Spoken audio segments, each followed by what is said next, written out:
Always walk into the wind. Always walk into the wind. When you're headed out and ready to again begin. Always walk into the wind.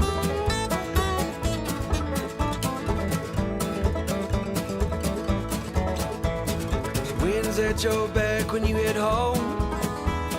The wind is at your back when you head home. Home, home, where else can a man go? The wind is at your back when you head home.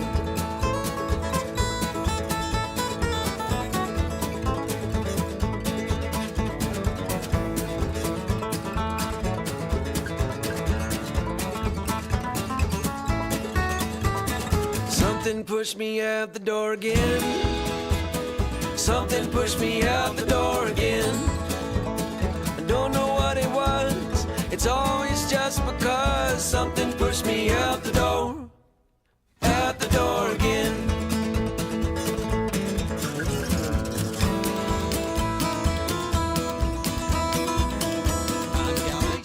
And I want to invite you to join me along with Captain Ryan and Jeffrey the Piowans as we broadcast live this Saturday, May 4th, during the Spring Open House event at Parker Family Feed in Bellwood.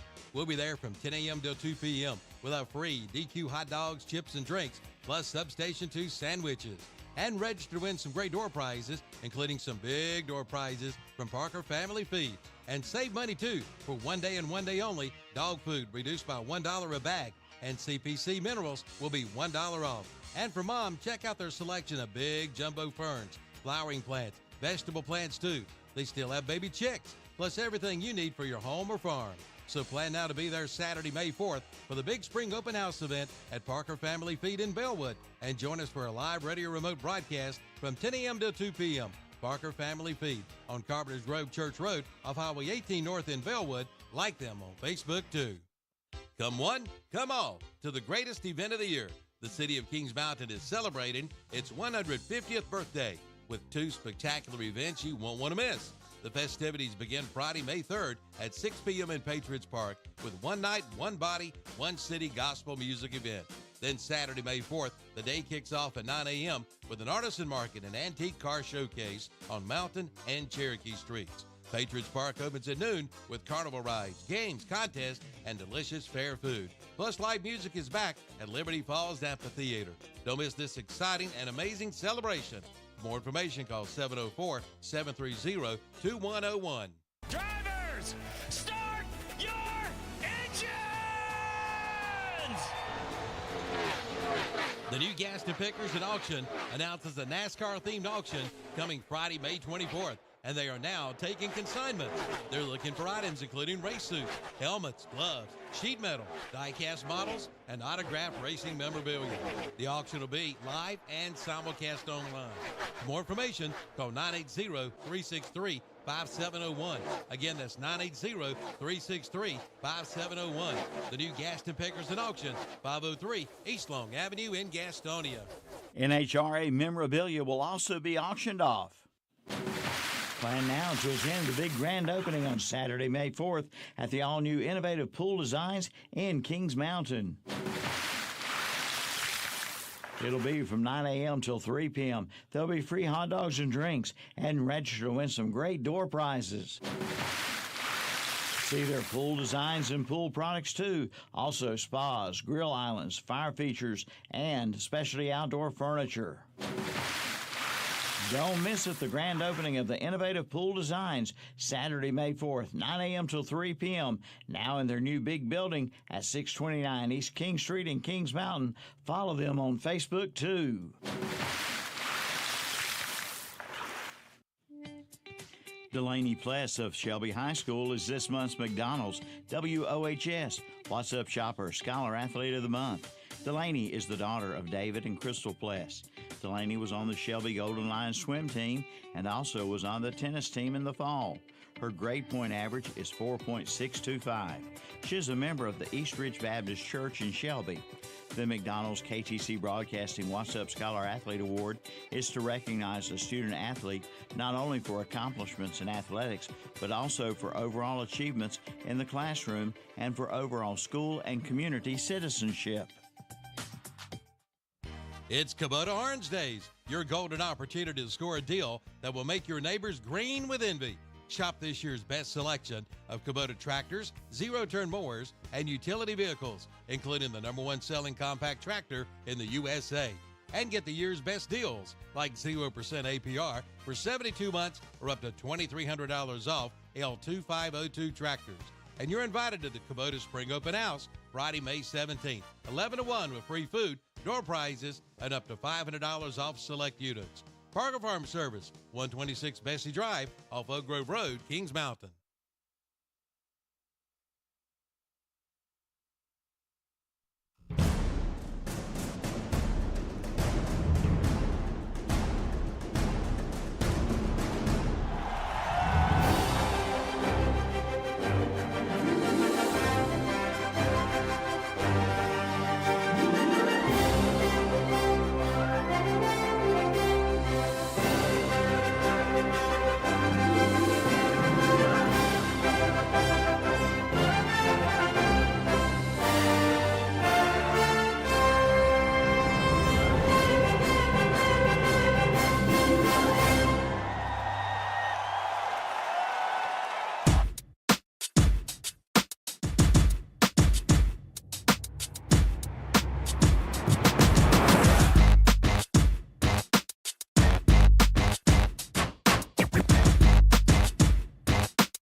only do things incredible can. Cause I am the seed of a chosen breed. You don't see too many like me. Cause I am one of the reasons you do what you do. When you wanna be me instead of you. Cause I am still on beat, showing love to the streets. Come on, you know me, cause that's who I am.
Well, technically speaking, it is Star Wars Day, but I mean, it also is May the 4th. If I said Star Wars Day, am I off? This is the most unreal place I ever seen in my life to come to work. How can you say that? I What makes you say that, Terry? I don't know. I can't imagine what you might be referring to. What? Could it be the lightsaber I'm holding, or could it be the robe I'm wearing, or could it be that you don't have no idea what I'm talking about? Probably I don't have no idea what you're There talking you go. about. JP, how old are you again? 32. Okay, just checking. Oh, trust me, I'll be wearing this when I'm 55, so I don't really care. I can believe it. Yeah, 100%. We assumed so. I looked at Tom as soon as we got out of our cars, and I said, "This is the weirdest place I've ever worked." I seriously doubt that, Terry.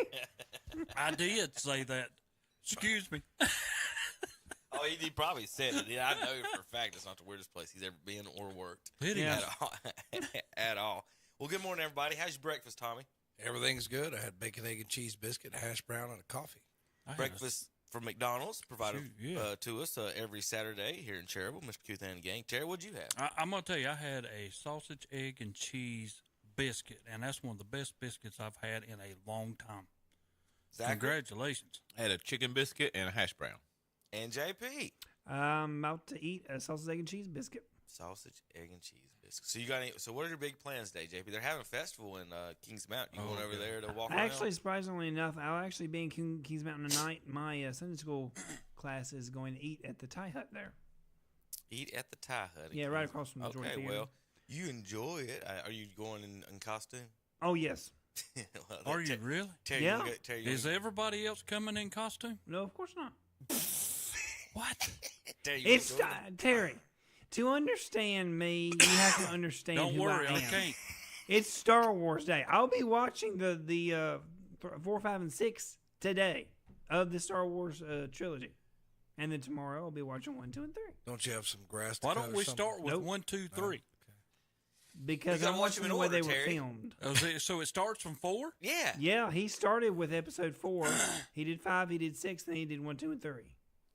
That's the way And then- George See Lucas there, did that's it. what's wrong with the world. And then- They're in your category. And then Mickey Mouse ruined it all and did 7, 8, 9. Yes, and yeah, threw that it is all- so threw it into a true. That dumpster is so fire. true. You know, That's so true. it makes you feel better. Oh, Terry, you didn't know my God. you got 4, 5, 6, 1, 2, 3. Kevin, when George it comes needed to a backstory. speaking to JP and this All stuff right, we got a that he challenge, watches, Tom. Do you think he can name? I can't name any. Hold on. Don't even ask. No. Hold on. Do y'all think he can name more Cleveland Oh Cavaliers my God! or more characters from All Star I have to do Wars? is name 2 off of Cleveland, Mitchell, Garland, because they don't know Okay, anybody else. So you know 2. So how many? Do you know any Star Wars characters? I could care less about Star Wars. You ever heard of Chewbacca? Yeah, I know who they are. Okay. Like that way, if you point and you name them, I So could Tom, point. he's a secret Star Wars fan. He No, knows nothing about I'm these not NBA like that. I players at have all. never- That's what we're Star seeing here. Wars. When he gets home, he's getting his robe on too. Oh yeah, his If robe. I have it's in his watched truck. 10 minutes number 1 on of Star Wars, I have done Chest good. on the back. Tom, have you watched all of Star Wars? Yes. Yeah. Yes. See, that's not even in my category. When I was a kid, I liked Empire Strikes Back. Like was, 3 That's years the best ago. one. what are you talking about? When I was a kid? Yeah. What are you talking about? He Well, I turns mean, 60 you hadn't next even week, grown Terry. up yet. God almighty. What's that? This guy, man. I watched it when I was and when the new ones came out, for nostalgia. Well, I like to watch the new ones when they came out. So I mean, it's something that some people enjoy, Terry. But I'm not going to wear a robe to work. I'm just. Well, JP I can offered enjoy- you one out there. I could enjoy a movie without going to the great lengths of having to dress up like people that went to the Barbie movie. All right, if you want to go to the Barbie movie, it's fine. You're a grown woman, you dress up like Barbie. You're a grown man, you dress up like Ken to go watch a kids movie. It's just kind of silly. It's a wonder we didn't have Rex out here when JB come walking back out, walking over to his car. Yeah, I mean, people are like, what stuff like JP does. Teachers do stuff like that. It's you got Yeah, you're a group. Yeah. Yeah. You're a teacher, Terry. You work at a school, right? Okay. Don't throw that W word around too much. Yeah. He doesn't really work. It doesn't work. Then they wonder why I don't answer at work. It's like I'm not answering your text, Terry, because I don't check them until class change, and then when class change is over, I go back to work. So I mean, it's just like it's a little different for me. I have to work when I go to work. Terry's rapid texting in the middle of it. Whereas when things are calm at West Lincoln and nobody gets sit out of the room, Terry just kind of sits around and Tom, send text messages. only thing I got to say to you is we're still waiting. Well, Allen not playing last night didn't help. In the fourth quarter, it was funny. Even our own announcers were making fun of it. It was like, well, in the fourth quarter, it was Orlando 30 and Donovan Mitchell 18. Yes. He scored 18 points. That's all they scored in the And that's fourth. all they scored in the fourth Did quarter. y'all watch the game? Anything? I listened I to got it. so tired. I'm sitting here watching this game. Mitchell's hand to Garland's hand to Mitchell's hand. That's the only 2 guys that was touching it. Mobley rolled his ankle, but he still had pretty good defensive game. He just didn't score. I think he had 3 points. LeVert only played 7 or 8 minutes. Sometimes Strus can get hot and hit some threes. Well, I thought you had 5 it's just- players out there. The other 3 never touched Well, it. I'm just telling you that. Tom, why you That- let him bait you? Well, he's. Well, I mean, really. I'm not really even. That's listening. what I'm not, you're watching. Go I'm back not- and watch the I'm not- fourth quarter. I'm not listening to him. I mean, it's just like I'm trying to talk about the game. He's just jibber I'm jabber. talking facts. No, you're not talking. No, you're not talking facts.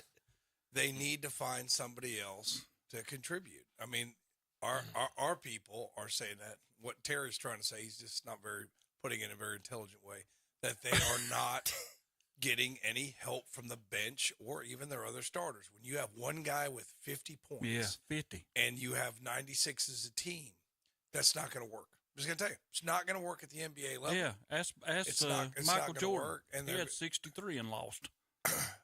And he also had 6 championships. Why don't you shut up? God, I said- I mean, it's just Yeah, Terry. It's some of the stupidest things, man. Well, Michael facts. Jordan. Well, it's facts. Michael Jordan won 6 NBA championships. But he had Okay. 63 against Boston and lost. Well, you already made that point, Terry. But don't bring up like you're trying to insinuate Michael Jordan's an average player. He is average. Terry, what happened the next year? Huh? See, Next year, what happened the next year? He doesn't know. He knows. all I know He knows exactly what happened is the in next year. 1988 Got when on Michael tape, was VHS. in his prime.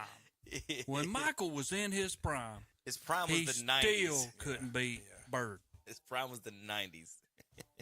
All right, we got some fun tweets. Start off the morning here, Chip. Just getting in the house. Watch these umpires here. See who makes the. Is this in a dome? No, this is Bison softball, North Dakota State. And Terry, you're a softball umpire, so you should be. We're going to let you make the call here, Terry. Let's see what you think happens here. I don't think there's any. That kid's down just in case. I don't think there is, but there might be. No. All right, you can let it go. All right, play's going to be at the plate here. Home plate umpire just to the left of home plate. Here comes the tag. Boom, tag. Umpire's on the wrong side of the plate. No, you didn't see what happened, Tom. 2 umpires. One guy saved, one goes out. First base That's umpire Tom and goes Jerry. down. That's Tom and Jerry. That would be great. bumps I'd him. pay for that. What am I watching? Why Have you ever seen such a thing, I would Terry? pay is for that that. guy back there? What's he doing? Did he think the other umpire was over at third base? He must have thought that's where he was going. Yeah, he had to. Rung him How up. did I not see him standing right beside Didn't even have a good vantage point. This is a college game. Yes. Both of them are on the wrong side of the plate. He thinks he's leaving. Like, he's over here, like, okay, he's out of the play. I got to come and back him up. They're on the wrong side of the plate. Yeah, he's totally on the wrong side, but still. But how can both of them be on the wrong side? He's like, that guy's like, really, did you do that? Look at the guy on the right. He just gives him like the, really, dude. So, So what's the call? I don't know. I don't know what the final call was, but That's terrible. So there, What there's- communication? Yeah. You know, communication is what you got to have. all right. Let's see. There's no reason to rotate home unless like it might have been if that's a Terry, if that's a 3-man crew and the bases are loaded, the other guy's still going to be down the third base line. Yes. So there's no reason for There's him to go no out reason and for check. him to even come there. This is ever. What was he doing? All right. Breaking news: Dave and Buster's will allow betting on arcade games. Oh, Got a couple questions here. No, if you Is this a joke? Can I put this No, as it's not a simple as joke. I got a bunch of questions. if you put a game up against the wall, you're not going to beat it. So quit. Don't go betting there. No, Terry. It's me versus you. Oh, it's in there. Hold on. Like It's air hockey or it's $1 to play Pop a Shot. Okay. Then me and you put an extra 10 on the side. Against each other. Now that's the question. Can I sit back at the bar and bet on the little kids playing Pop a Shot? Oh, Lordy. So there's a lot of questions on where this is going. Do you have to bet on your game, or can you bet on other folks playing these games? Because I bet on JP on the Star Wars games. Oh. That's scary. And like you go into that's what I'm saying. Am I sitting over here watching Terry and Tom on the air hockey game with y'all? I got How 20 old you on air got to hockey. be to bet? Well, I've There's got your question. tons of questions. We're going to get answers for it, but I just wanted to. This is something that's just come out that you can now gamble on the air hockey at David Buster's. Oh, my God. Tom, it's everywhere. I know. It's everywhere. I mean, it's just something else to make us stupider. It's a wonder they're not out there When I against told my us, wife because she said, "Why do they keep doing this commercial? Advertising for North Carolina?" I said, "Honey, you don't even imagine what they can bet on." I was telling her all the things that you can bet on, and she was like, "Are you serious?" Commercials? I've seen whole 30-minute things on it now.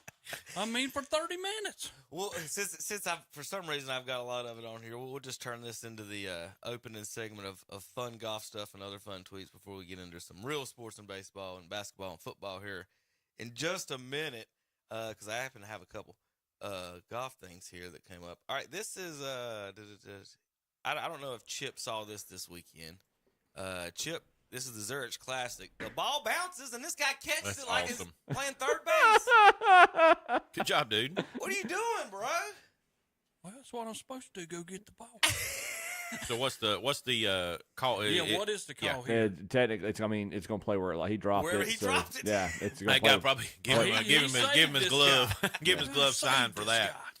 guy. He Well, might. yeah, you're good point, Zach. He saved him from that thing going across that Yeah. cart path. So, Yep. like, if, like, Marcus Allen is standing out there and he catches it, can he run up to the green and lay it down for you? They're going to probably Like, say it needs to drop as close to. can't Try to guess. advance it, Yeah, don't advance it. exactly. Yeah. Because that's going up in the stands. That's what I'm saying. The squirrel picks it up. They usually put it back where the squirrel picks it up, don't they? Chip. How many? Please tell me they kicked this guy out. How many has he had? He was like, oh, I will get a ball. No, look at him. Did anybody see me? He's an official, though, isn't he? That's looks like either they just all decided to color coordinate or that he's part of a team. I think I do have sound Like- on this, Chip. I got to mute you, though. Okay, go ahead. For right. Oh my gosh. Oh no. Oh no. Please tell me they kicked him out. He just caught the ball. It's all good.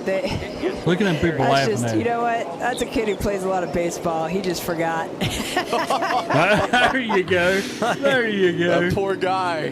The feeling of guilt Yeah. he must have right now. Like, why did I do that? Great commentary. It's actually really, You really. ever see anybody catch a ball at the Masters there, Chip? Not and stay. Not- To Tom's point. So here's a new way, Terry. You know they've got these new fancy like Top Golf and everything, but this is a different way of collecting balls on the golf course. How about Chip? What about you? You want to start out for this job? Nope. I'm good.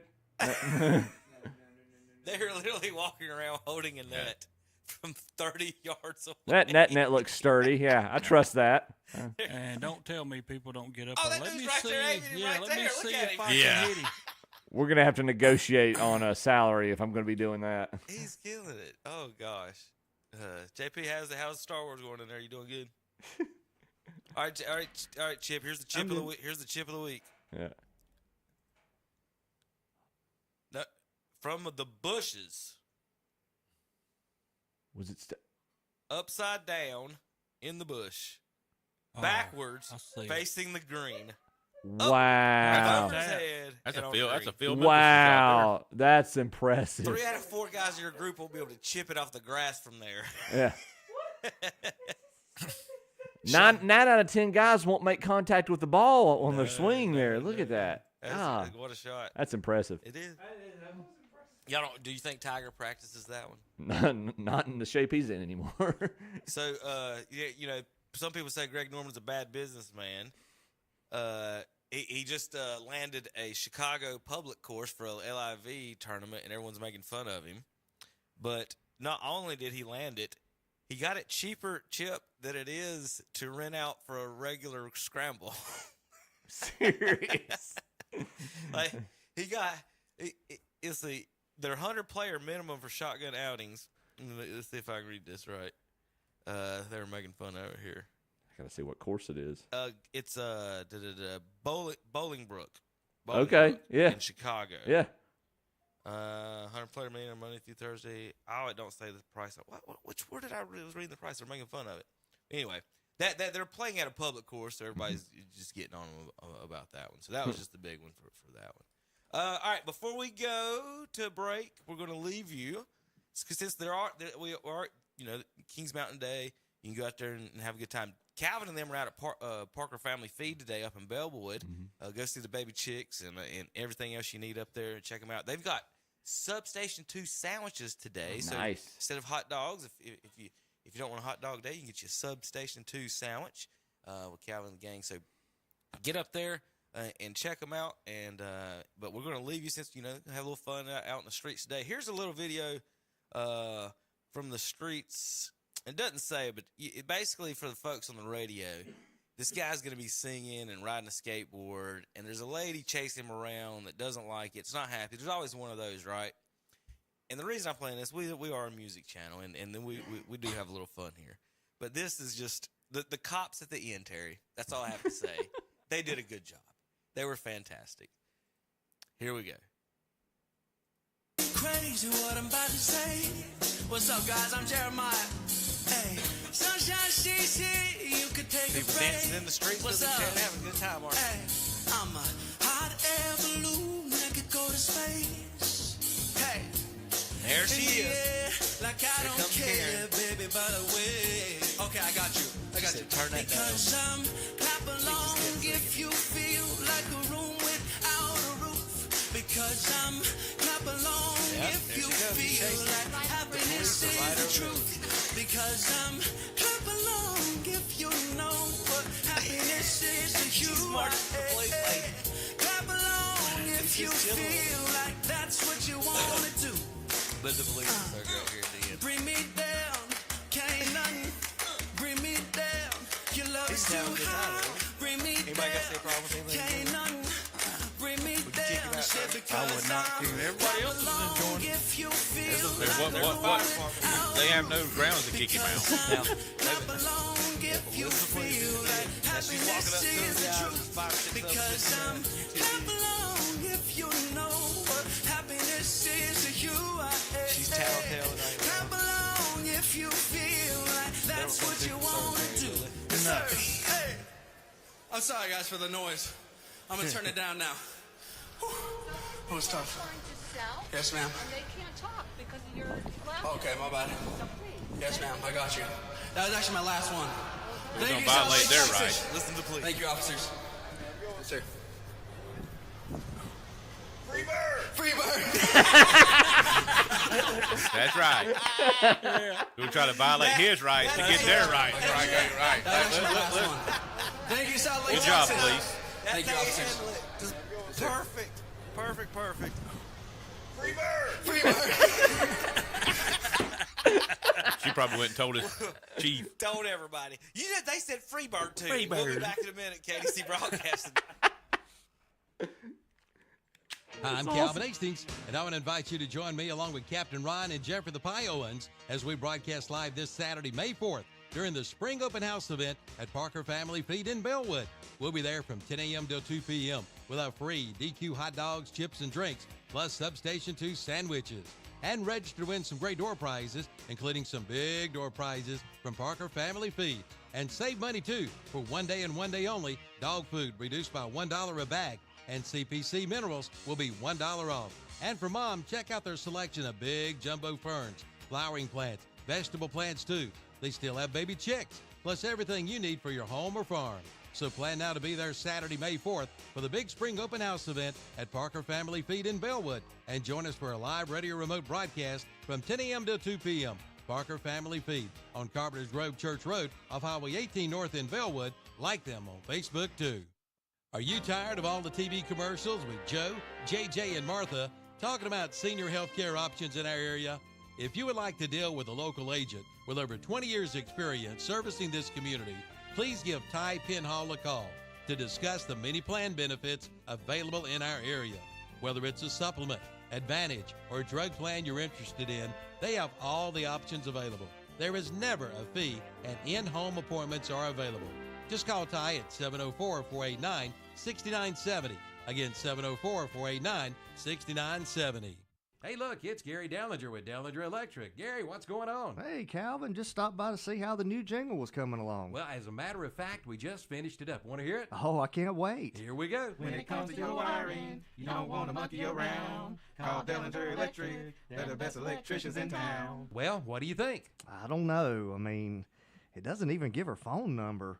And monkey around? 704-435-0705. They're the best electricians in town. I don't have to pay for that, do I? When you have experienced the loss of a loved one, you can trust the Stamey Tysinger Funeral Home Cremation Center in Fallston and the Stamey Charitable Funeral Home and Cremation Service in Cherryville to help guide you through the arrangements necessary to create a meaningful ceremony that will celebrate the unique life being honored. Find out more by visiting the website at StameyTysingerFuneralHome.com, located at 846 East Stagecoach Trail in Fallston, and StameyCharitableFuneralHome.com, located at 405 North Dixie Street in Cherryville. Be sure to enter your mom in the KTC Broadcasting Downtown Radio Mother's Day promotion. Someone will win a $500 shopping spree at one of our local merchants. Register today at Eric Johnson Auto Sales on Tryon Courthouse Road in Cherryville, at Dallas Express Pharmacy on Hoffman Street in Dallas, at Parker Farm Service on Bessie Drive in Kings Mountain, at Full Throttle Power Sports on Indian Walk and Lowell, at Butler's Tire and Auto on East King Street in Kings Mountain, at Carpet One Interiors on East Ozark Avenue in Gastonia, at Innovative Pools on East King Street in Kings Mountain, at the Captain's Cab Family Fish House on Linwood Road in Gastonia, at Flooring America on Slater Street in Kings Mountain, at This and That Trading Post on the Dallas High Shoals Road in Dallas, and Ronald's Express Grill on West Church Street in Cherryville. The drawing will be held Friday, May 10th. Register your mom in our annual Mother's Day $500 shopping spree giveaway.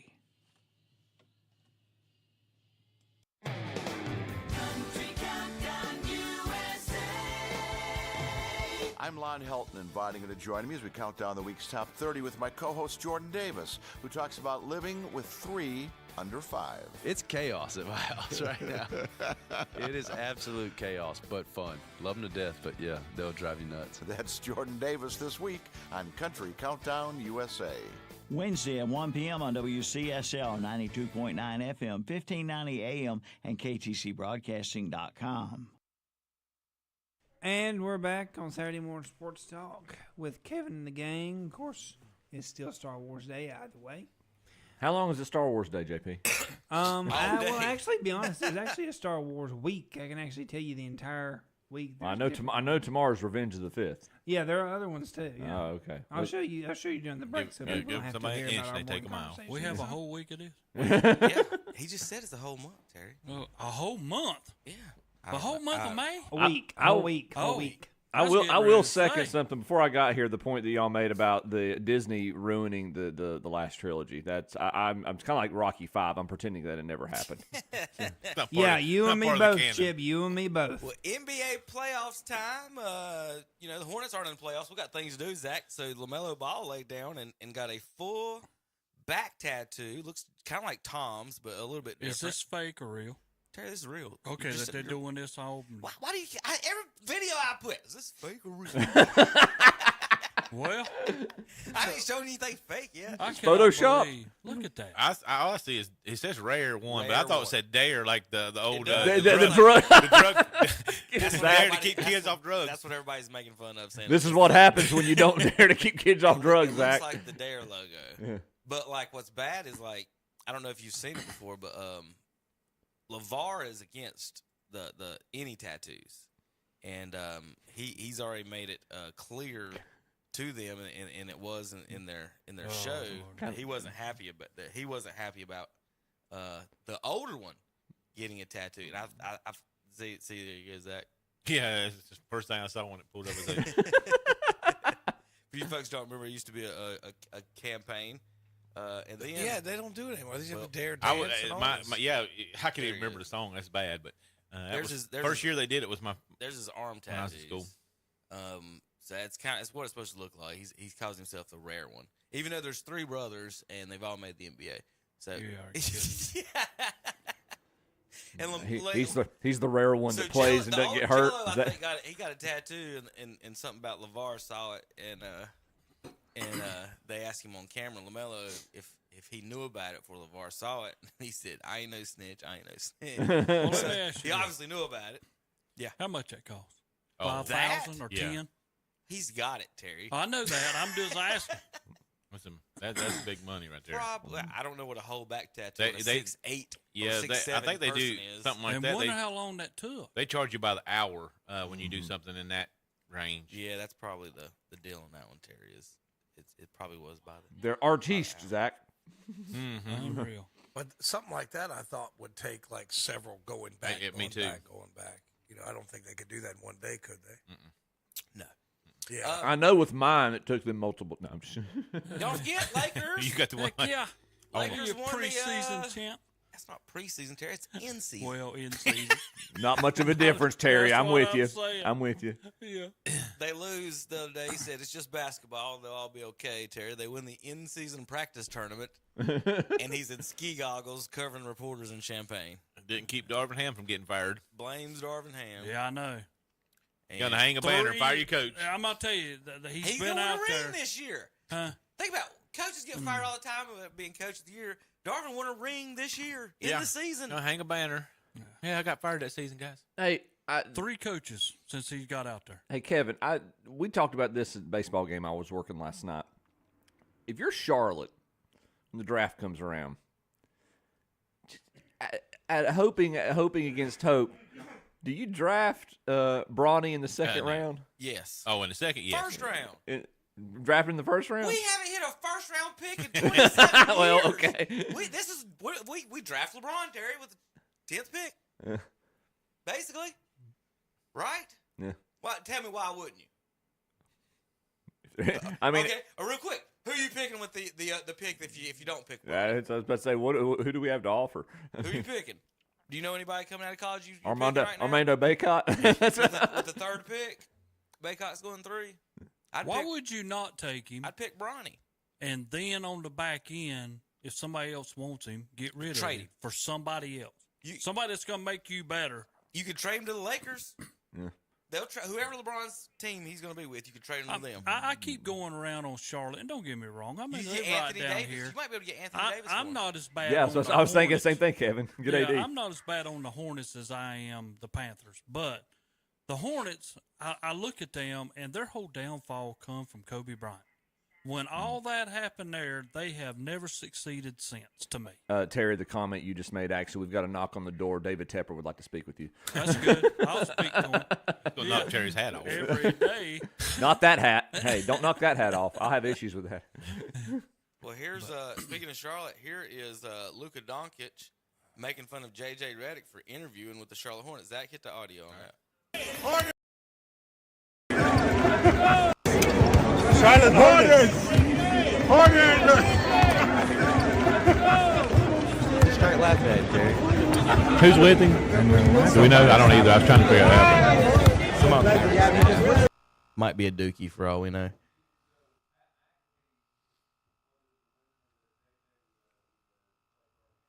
Well, that's another thing too. That they're talking about is that you're right, Chip. That's the next rumor is that So Terry, like, well, no, and here's what's the thing we talk about, Jordan and this and that. Kobe had Phil Jackson said he wouldn't play for anybody else other than Phil. Michael said he wouldn't play with anybody else other than Phil. And then who else was I about to say? Oh, Duncan was who I was going to mention. Popovich, he wouldn't play for all the guys that played for him said he wouldn't play for anybody. And year after year, when LeBron loses, the coach gets fired every time. That's the third time he's been out there. I'm talking about in his career. Yeah, he's got the most fired coaches in his career. Just come up today. It's like 8, almost 8. The only one they wouldn't fire was Spoelstra. Pat Riley told him no, and he left. Pat Riley told him no. He wanted Spoelstra gone, and Pat Riley told him no.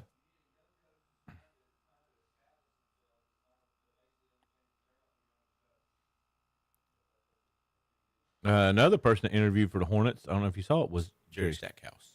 Now, I would sign up for that. Yeah, that's what I told y'all in the beginning I'd like to have. Those grown men will respect Jerry.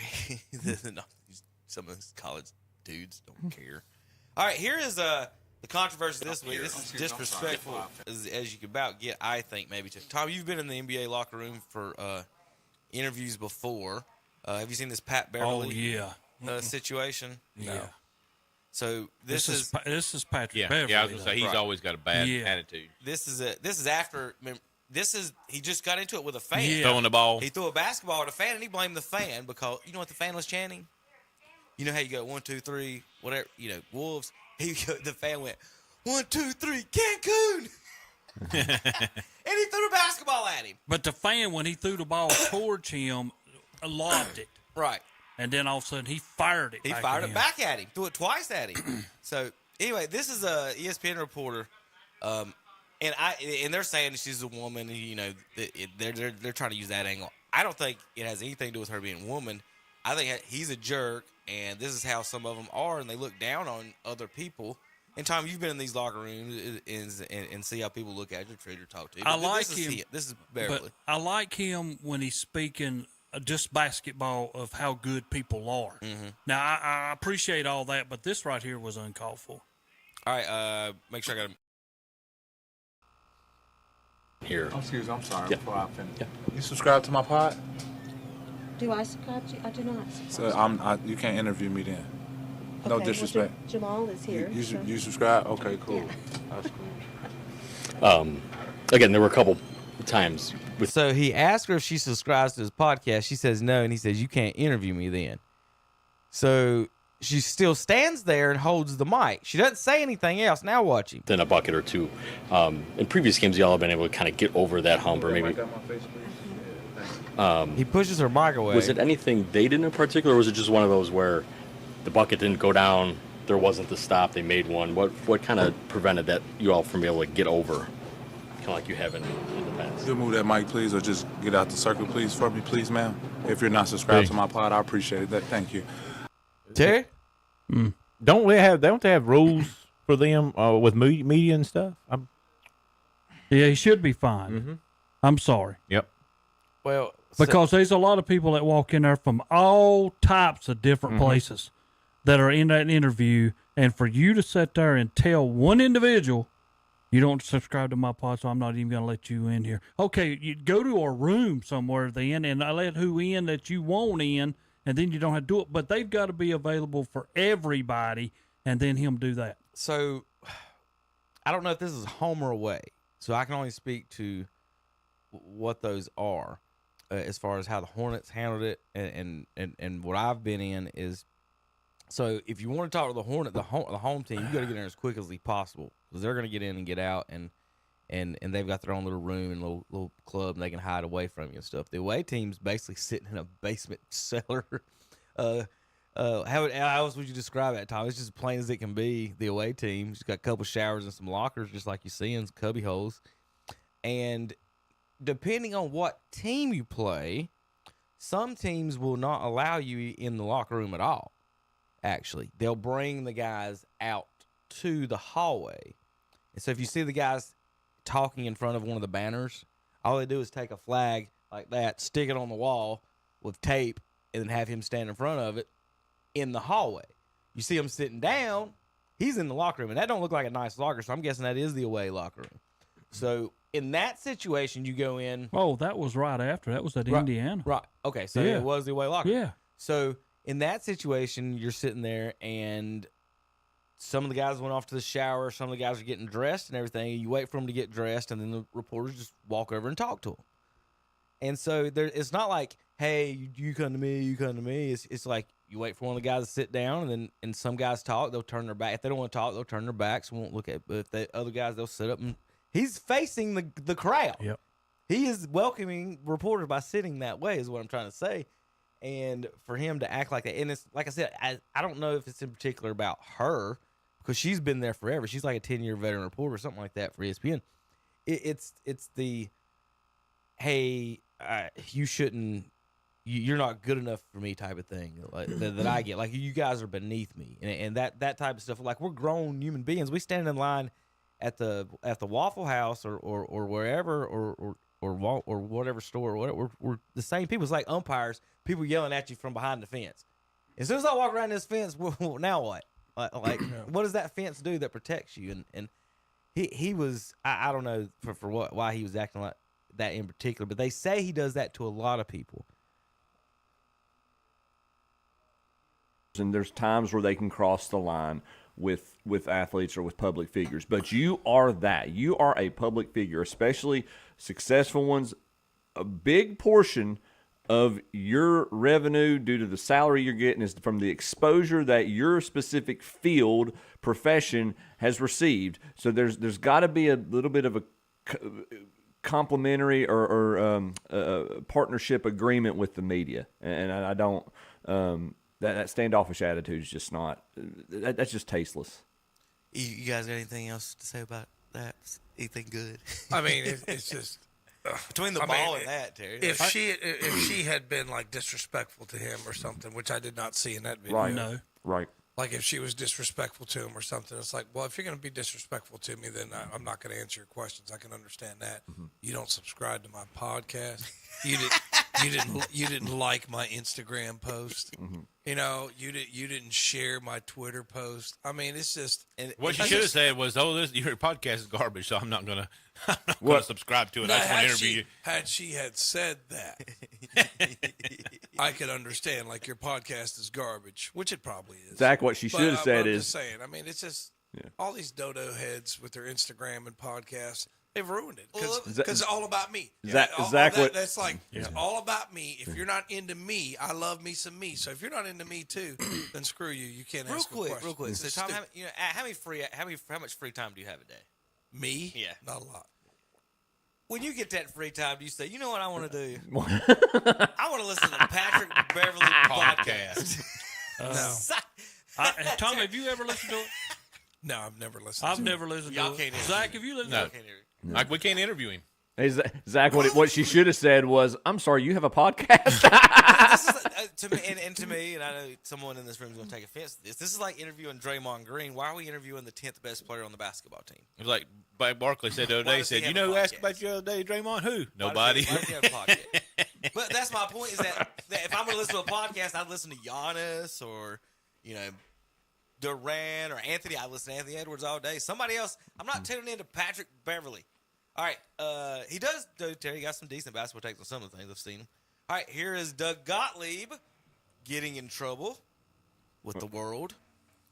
He did something bad here, Terry. Did you see it? I'm waiting. He says the amount of work it takes to be consistent through this mechanical flaw is impressive. Would you fix the form in this shot?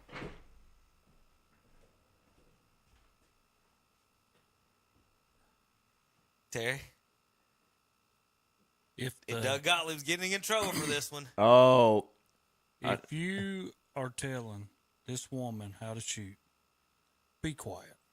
What he's saying is, once you get to the league, this is what coaches are going to do, whether it's her or anyone else. Are they? NBA, I'm talking about NBA, they do. Is any of them. As soon as they get there, the shooting coaches will say, what he's talking about is that this is the quote. The amount of work it takes to be consistent through her mechanical flaw is really impressive. If you were advising her, would you fix it in the offseason? Now, there's some other video that goes with this, not from him, but Terry, what they're saying is that because of that right there, one of the reasons she can't go right.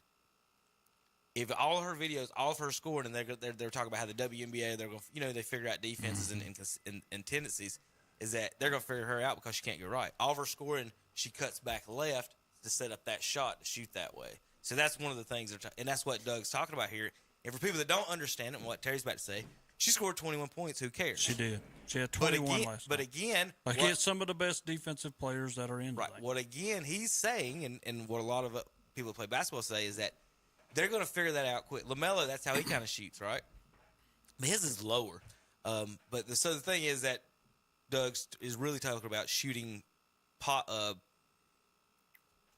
mechanics there with that. Like that is actually really bad.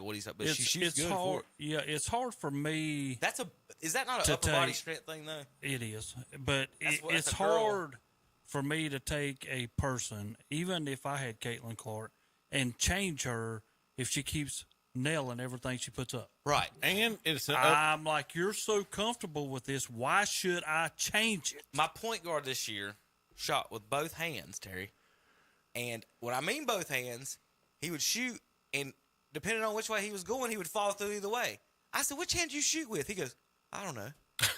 But he was my leading scorer. So like you're saying, I'm like, well, I don't know what to tell him. Yeah. So that's what and Doug even asked the question, would you fix it at all? So that's his say for you folks on the radio and shooting. She's got the ball to her left eye, shooting out of her right eye, and she done that from as a kid. Straight up, like it's just like Curry. It's a Curry kind of thing. Terry, Zach's right about that. It's probably it's an upper body strength. Curry shot that way because Jordan shot perfect, like you're supposed to. He had the upper body strength and the exact mechanical form. Curry does not shoot that way. So like Terry says, do you change it at all? Probably not. I do not.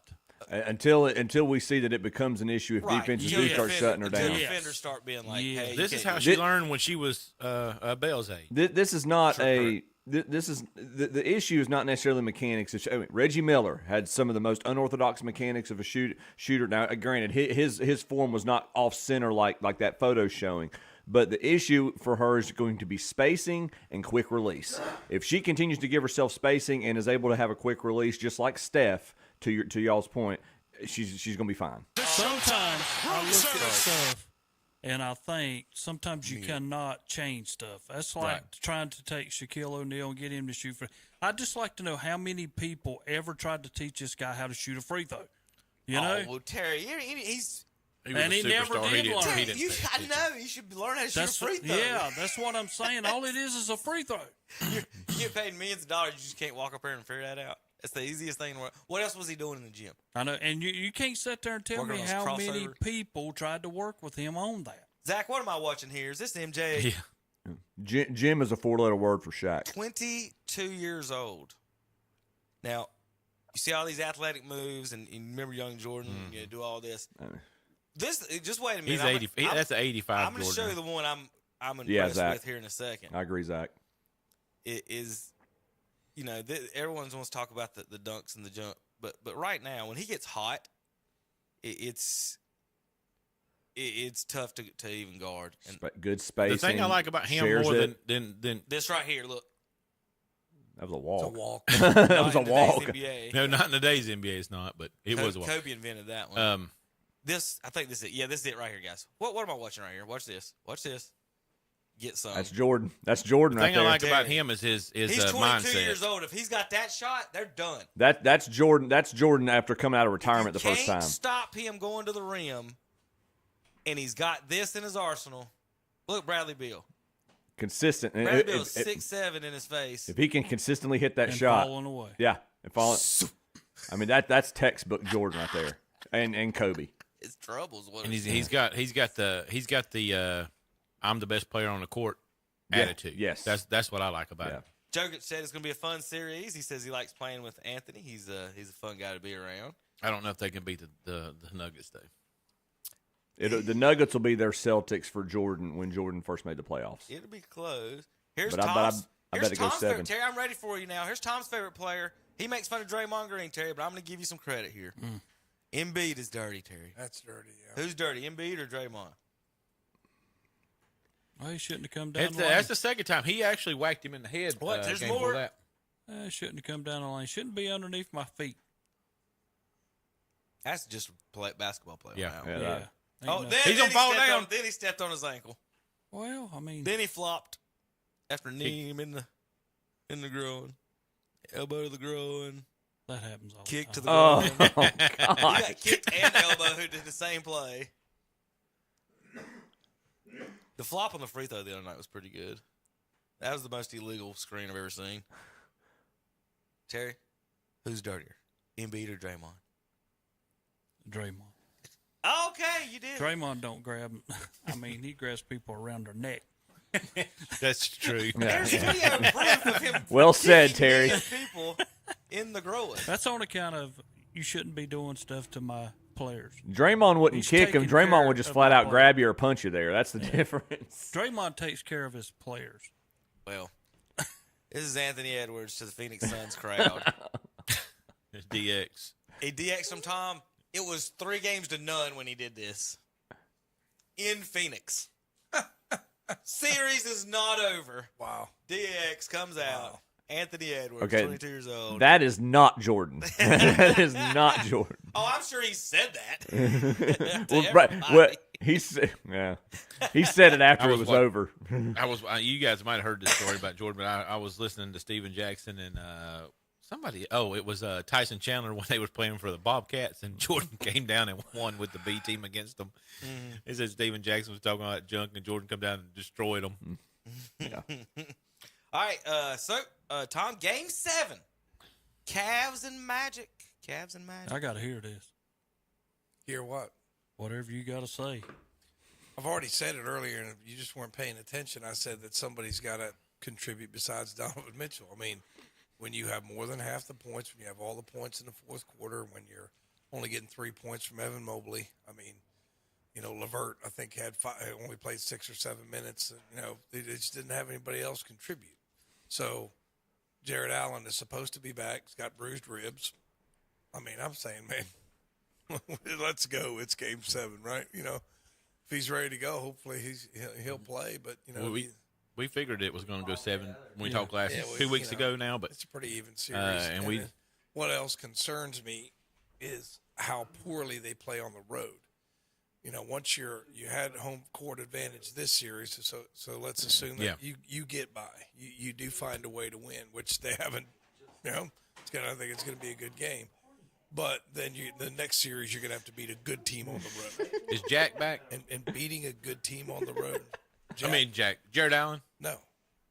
He didn't play last night. No, I was wondering if he's going to be back for Game 7. That would be big deal. They don't know. And, I think they made a good point last night, too, when the guy, basically gave it everything he had in that series. And now they lost, and you got to turn around in about 36 hours, play another game. It's tough.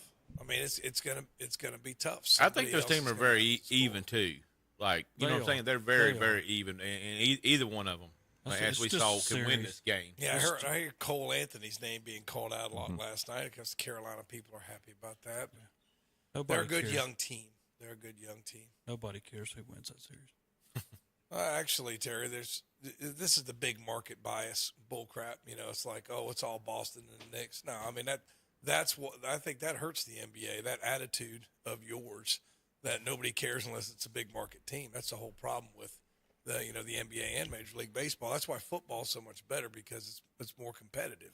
Like the small market teams in Cleveland and Orlando had to wait because if Boston had to play another game, they were going to play the 1:00 game. They didn't even tell them what time they're going to play. That's the problem. That's an issue. I mean, that's the problem. It's like there are like Terry, you could tell by the way he talks, has never been to Boston. So I mean, it's just like people like you that have no connection to the city, no connection to the region, that pull for these teams because you saw them on television. Chip's wearing a Yankee hat in there.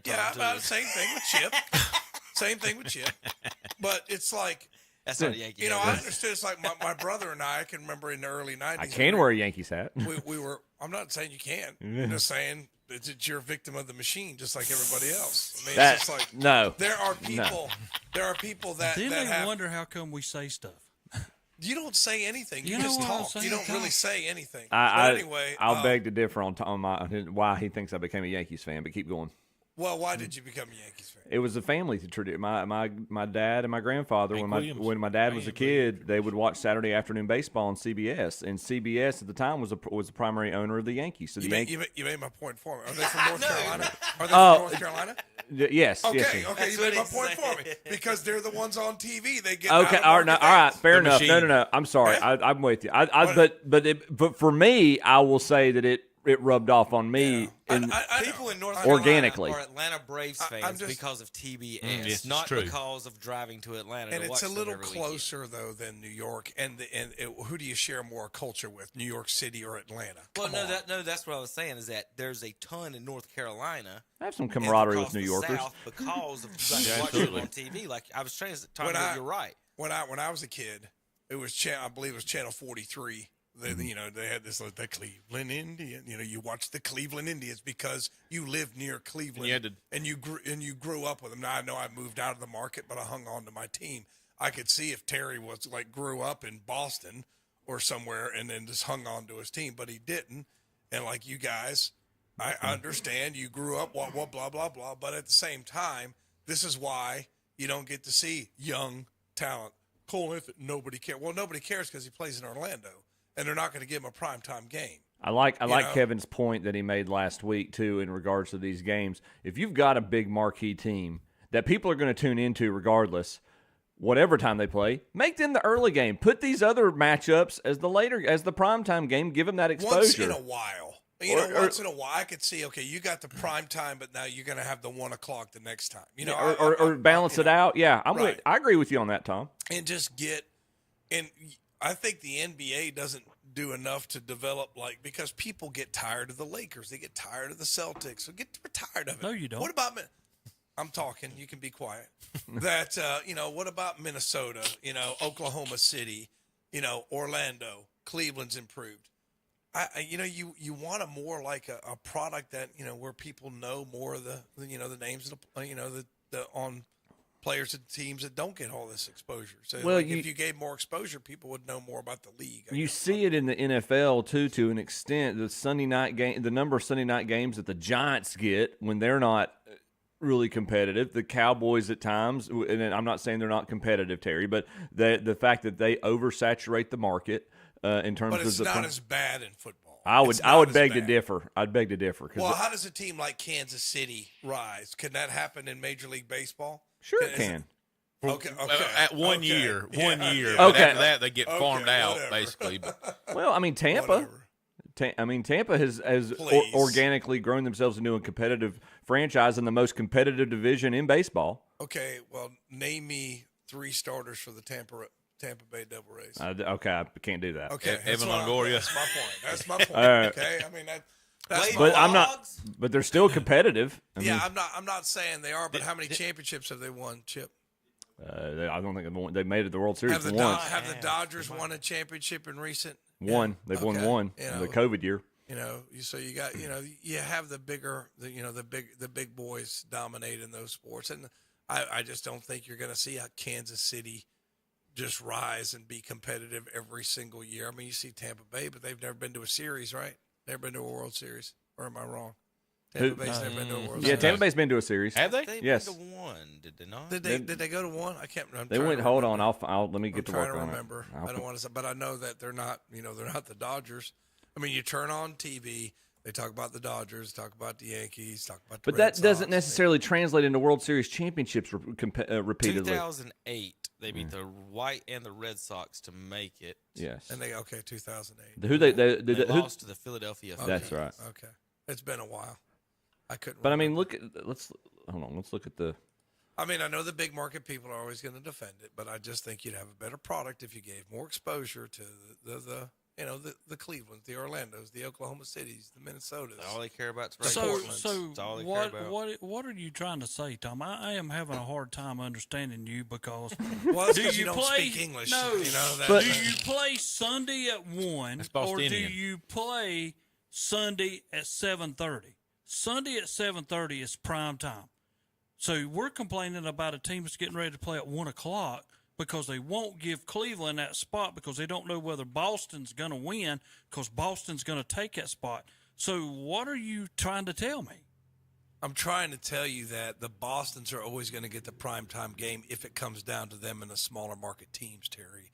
And that translates into less exposure for the smaller markets is why that you can't name any players on any other team besides Boston and LA. That's what I'm saying. That's my point. You're not developing like people have knowledge of the whole league instead of just a couple of teams because people won't watch. If it's, we're not going to watch Cleveland and Orlando because we don't know the play. Well, yeah, because you don't give them enough exposure during the year. That's all. I mean, You have your prime time. You was on television last night at an early hour. Because Boston That's the only time I watch it because I really don't care who wins that tournament. Well, it does not make it's a not difference a tournament, to me. it's a series. It's not a tournament, it's a series. But, just because you don't care. That's their series. You don't care. That's as right far in as line. That's the preseason That's tournament. right in line with his Michael Jordan is average and Draymond Green's a Hall of Famer. I mean, it's with all the other stupid stuff he says. Neither one of y'all want to win because you know the next round you're done. Terry, no, that, yeah. I mean, that's like what you were saying. We don't want to win because we don't want the challenge. We don't want the challenge. That's like Chip was saying a minute ago about when he was growing up. I'm a professional athlete. I don't want to play the best. Tom, I didn't interview. I didn't cut you off when you were talking. Yeah, you did. I did not cut you off. So now you listen to the right side of the story. Because this is how it works. Like in there, Chip was talking about how he grew up and his fans. Well, when I grew up, my grandpa was an Atlanta Braves fan. I listened to Atlanta all the time, but that's not who I picked. I'm a Kansas City man. Okay, when you used to watch football on television, it was Washington. So if I was going to grow up to be somebody, I'd be pulling for Washington. No, I'm not. I'm a Dallas fan. So I'm, sometimes when you talk, you get off the market somewhere, and I don't market. Get off the market. Pun intended. I mean, or you're market. outside the fence. You won't come inside to be with I'm outside everybody. the fence. I'm off the market. I mean, I will say this, Terry. I grew up part of my childhood in Northeast Ohio. I give you all the credit Cleveland. for that. I give you all the credit Through all for the that. bad seasons. Cleveland, okay? Because you have a connection to that's what it's supposed to be about. You're supposed to have some kind of We don't have a North connection. Carolina baseball team around here. We didn't have Okay. a North But the Carolina Braves- football team around here until Braves, '95. We don't culturally- have a Charlotte Hornets team around here until what year they come culturally, in. You know what it I'm was saying? more There common. was none of that. Well, it makes your who you pull for, Kansas City, Boston, and Dallas makes about as much sense as everything else you say. There's no consistency in it. It makes no sense. Tom, I'm a Kansas we City didn't man. have none of He's a that in Kansas- North Carolina. How many times have you been to Kansas City? How many times I've been to Kansas City? 3 times. He's been to 3 in his entire that's 95-year life. He's That's been to right. Kansas City 3 I've times. been there 3 times. He's been to Kansas City 3 times. How many times have I got to go? I've been to Kansas City twice, but I'm not a Kansas City Royals Well, I'm fan. proud of you for making I mean, it out it's there just- twice. it's You just- become in heaven. It's just the dumbest thing I've ever heard. I mean, I didn't grow up in Cleveland. Celtics win 4-1 over dumb. Miami. In Yeah, their thank series. y'all for that series, y'all. I appreciate y'all turning my team around. Knicks wins 4-2 over the 76ers. Y'all come in here talking that crap last week, and then next 3 games were absolutely blowouts. Pacers win 4-2. We'll see how they do the rest of the playoffs without Milwaukee Porzingis, Bucks. Terry. Hold on, you're counting your chickens before they hatch. And They're then- good. And then Even games, without him. so we got Pacers and Knicks. If that reminds you of the 90s, I don't know what else will. Yeah, right. Yeah. Cavs and Magic in Game 7. Winner will face Boston. Out west, the Thunder sweeps the Pelicans in 4. That's what a number 1 seed's supposed to do. Nuggets with a gentleman's sweep of the 7 seed, 4-1. Timberwolves with a sweep of the 6 seed, 4-0. That surprised me there. They swept them. And then the only slightly competitive series, the Dallas Mavericks, Luka Doncic in the game, takes out the Clippers. And this is when And the you Clippers can act like a sit bunch back. of fools throughout the whole thing between Beverly and Westbrook and Kawhi sitting Kawhi there. not even playing. Well, it's what I sent out before this week. Think of all the people that are out of it. The big 3 stuff, you can forget all that now. That's done in the NBA. I don't care what you go get. No, there's no more Miami Heat having 3 guys and beat everybody else. That's not going to happen. The young generation has took this NBA over. Yeah. I'm sorry. Even Boston's young, but I mean, they're like a little above of where Oklahoma and Minnesota is. But the young generation, there's no more KD. There's no more LeBron James. There's no more Anthony Davis. We can start naming players that are not playing now. Paul George, Tatum Kawhi seems old. Leonard. He's 26. That's what I'm saying. But, I mean, you don't have none of that no more. It's all about these young guys who are like, we're as good as y'all. Thunder with Alexander. Nuggets, I don't know how old Jokic is, but they're probably the most veteran team. Everybody Probably forgets are. how Yes. big they are. And one of the things about the Bulls, everybody talks about them back in the day, smallest guy on the court most times was 6'6". Ron The Harper. smallest guy on the court for the Nuggets is 6'8", Jamal Murray. The point guard is 6'8", and nobody talks about that. Like, the whole lineup is big dudes. Like, somebody's getting a layup like almost every time. You can't coach if size. You pass it. No, you can't. Mavericks, Luka Doncic is a big dude. He's not small. And he's 22 as well. And Anthony Edwards is 22. So Terry, you got definitely the young guys. Luka's a good Sunday school song. He is deep and wide. that I guess so. There, Chip. That could be misconstrued. Whoa, easy well, guys. Terry and Tom had the 76ers in the Eastern Conference Finals, so they're not going to make it, boys. That was a joke. Tom's got Cavs in the Eastern Finals. Terry's got Boston, so that'll separate themselves. Zach and Chip got Boston. Zach's got them over the Pacers. Chip's got them over the Knicks, so you guys got different picks there. And then I got Cavs and Pacers in the Eastern Conference Finals. Out west, all of y'all had Denver. I had the Minnesota Timberwolves. I wouldn't mind if you're right. 3 of us had OKC. Tom, Zach, and myself. Terry and Chip have the Dallas Mavericks in our picks. So everybody's still available except the Philadelphia 76ers in all of our picks. So we've lasted a little bit. Well, we did cheat and see 1 or 2 games in the first round before we did that. But moving on from there, well, the picks will get a lot different, and they'll probably drop like flies like we did in the NCAA tournament in that. So out west, Thunder will play the Dallas Mavericks and the Timberwolves and the Nuggets. And then in the east, of course. Let's start today. Somebody starts today. Yeah, somebody starts tonight.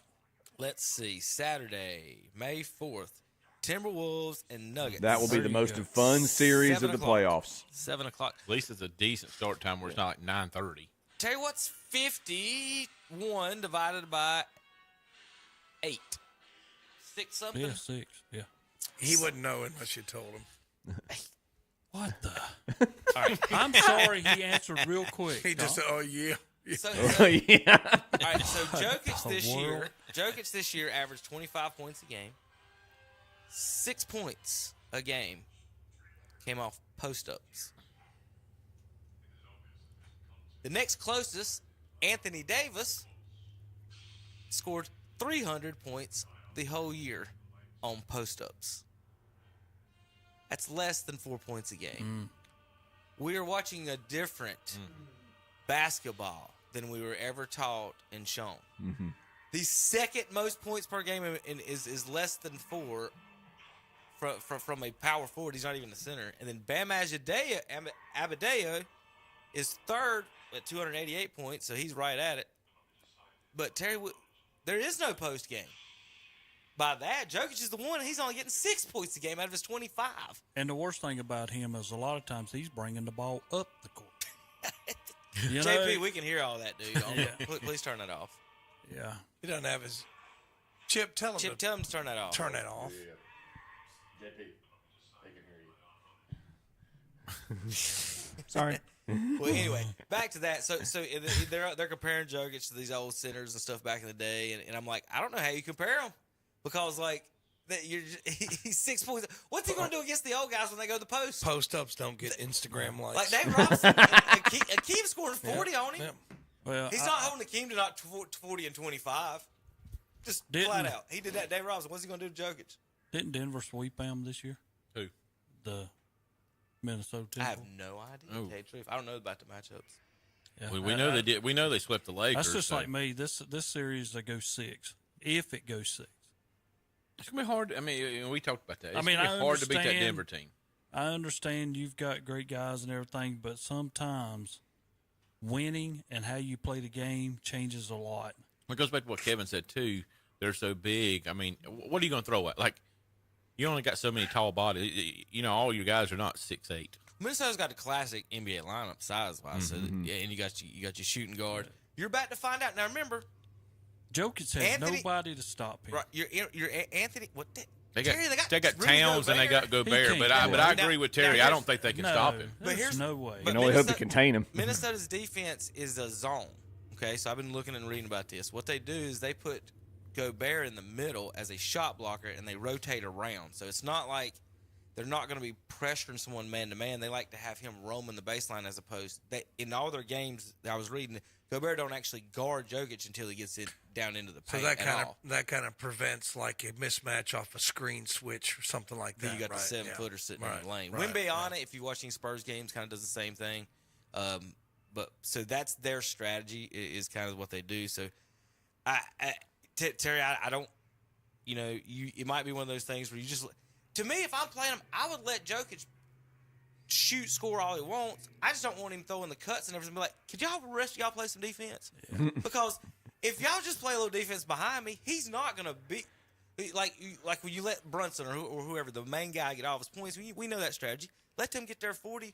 But these other guys you can't let them go off. You can't Michael Porter Jr. get 20 and stuff like that. That's these. Jamal Murray's the big weapon. When he's healthy, they're tough to deal with because a 6'8" point guard that can shoot is just hard to deal with. It's just hard for me to think that Rudy is going to be able to come out and guard him on 3. If he's hitting threes, I just told you he wasn't. That's what I'm saying. You're done because that guy can't stay back. It's not Golden State where Draymond's got to stay in the middle and be your only guy on defense. Rudy Gobert is their only guy defense in the middle, and if Jokic pulls him out, back doors. Do you not trust Cat, Terry? I ain't no cat in there. Carl Anthony Towns. Yeah, he can play. He has a good game, and then he has 3 off games of 5 or 10. Well, Andre was complaining about Anthony Edwards not scoring in the fourth quarter or second half sometimes, messing up his bets. So, yeah, I don't know. Okay. I don't know how. I ain't in on that betting part of it, but Andre would know. I don't know how accurate that is, but I just wanted to get that out there. Is that if you're betting on him, you might not want to because he just might not have exactly not in the second half. Put it that way, according to Andre. I was like, well, Steph Curry never scores in the second half. He didn't used to, did he? They take him out. I know. That was the wildest stuff. We're up 40. We're just gonna take him out. Hey, we're done with our shooting guard for the day. All right. Any other news and notes, basketball wise, that we got, guys? Any of you? We're going to find out just how good Anthony Edwards is this next series, I think. And I don't think the Timberwolves win, but I think we're going to. What I was going to say, remember, talk about Terry, what are they going to do about Jokic? Jordan and them won 6 championships with Luke Longley, Bill Winnington, Will Perdue, and it's not about what the center does. And that was the era of centers. That was the era of centers, and they went through it. So if Anthony Edwards is who we think he is, this may be the start. Could be running through. And there is no other centers. Yeah. He's the only center in the league, which I just showed you. Nobody else is posted up. So, all right, guys, we come back. We got a lot more day. We got baseball to get through. We've got some NCAA news and notes, this and that, here and there, some fun tweets and more. NASCAR as well. Kansas this week. Darlington next week. KTCBroadcasting.com. Configuring the Bluetooth. Deciding who controls the music. Remembering where you parked. Why are simple things sometimes so complicated? Thankfully, with an auto owner's insurance independent agent, getting the right coverage for your vehicle doesn't have to be one of them. So you can get back to more important things, like remembering if you're on the 3rd or 4th level of the parking garage. That's simple human sense. Your auto owner's insurance agency is East Lincoln Insurance Agency, Highway 16 Business in Denver. You'll find some of the best deals in town on late model vehicles at Oak Grove Auto Sales, Service, and Body Shop in Kings Mountain. Like a 2012 Ford Focus SCL 4-door with 98,000 miles, sale priced at $69.95. A 2014 Toyota RAV4 LE, 94,000 miles, sale priced at $15,495. And a 2015 Subaru Outback 2.5i Limited 4-door wagon priced at $16,995. Check them out today at Oak Grove Auto Sales, Service, and Body Shop, 522 Oak Grove Road, Kings Mountain. Online at oakgroveauto.com. Like them on Facebook, too. Since 2008, Bennett Insurance Agency in downtown Cherryville has been serving our area with the best insurance coverage for your home, auto, boat, motorcycle, and personal insurance needs. They are independent agents and work together to get you the best carrier for your insurance needs. For more information, give them a call at 704-435-0270 or drop by their office and let them take care of your insurance needs. Bennett Insurance Agency, 116 West Main Street in downtown Cherryville. There's nothing but fun and adventure lying ahead with a new RV from Campers Inn RV in Kings Mountain. See the beautiful land with your dream RV from Campers Inn RV. Now is the perfect time to turn your RV dreams into reality. But these great deals won't last long. Discover the freedom of the open road today with a new RV. From Campers Inn RV in Kings Mountain, Highway 161 South at I-85 at 615 Broadview Drive. Online at campersinn.com/Kings-Mountain. The Lincoln Country Club has been challenging golfers since 1946 with tree-lined fairways, ponds, creeks, and sand bunkers. Select from 4 sets of tees to play from. Give them a call at 704-735-1382.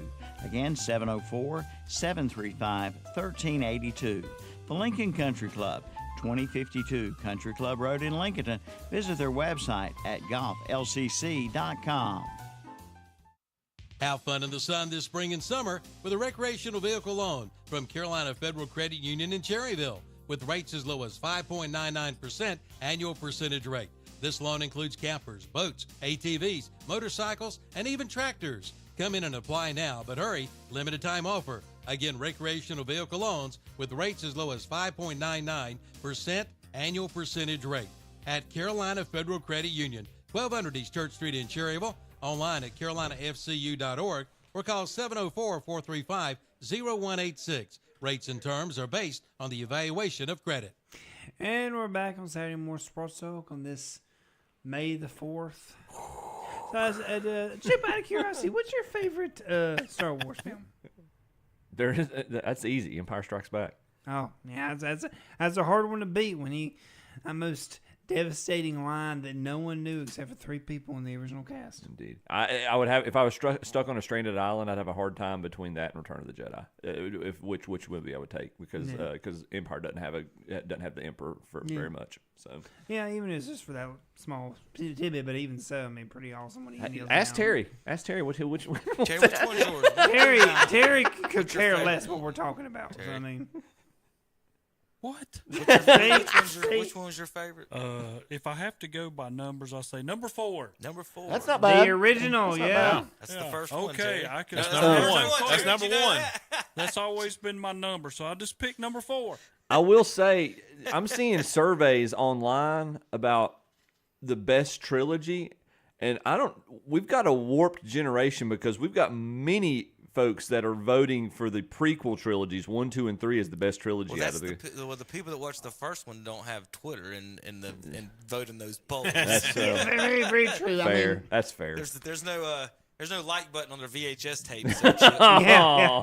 I actually, be honest, my mom had the original box set of all 3 in VHS. I've got them sitting in my office at home, JP. Hey. I can bring them, let you look at them now. Oh, no, I've already and seen they them. are different from what today, so you can't watch the real ones like today, where Lucas and Disney have changed them actually over the years. All right, Terry, our yearly update. Mike Trout's out for the season. Wow. It might not be the whole season, but most of the season. Everyone's GOAT. And the meltdown, talking about Twitter, guys, the meltdown of the fans online talking about the greatest baseball player we never got to see finish his career. He's better than this guy. He's going to have a 30 for 30 released about him in about 20 years. No, I'm going to read this one. Mike Trout should have gone down as the top 3 player to ever touch the field, and now he's going down as a what if. No wonder he's out, man. Ever They're in touch dead the last. field. What if I ever made the playoffs? That's what it should be. They're in dead last. Hasn't played a full season in 5 years. We've only got to see him play once and get swept in a playoff series. His batting average is horrible. He actually looks really consistent in terms of his playing time when you compare him to Anthony Rendon. Yeah. And he just don't want to be there. Knee surgery. So the whole war is not a stat thing is my thing. Check out this one, this week's I saw war this comparison. Here's Freddie Freeman and Joey Gallo. Tom Freeman has in 40 more plate appearances, 21 more hits, 11 more RBIs. He's batting .303. Gallo's batting .129, and Gallo has more WAR. Makes a lot of sense.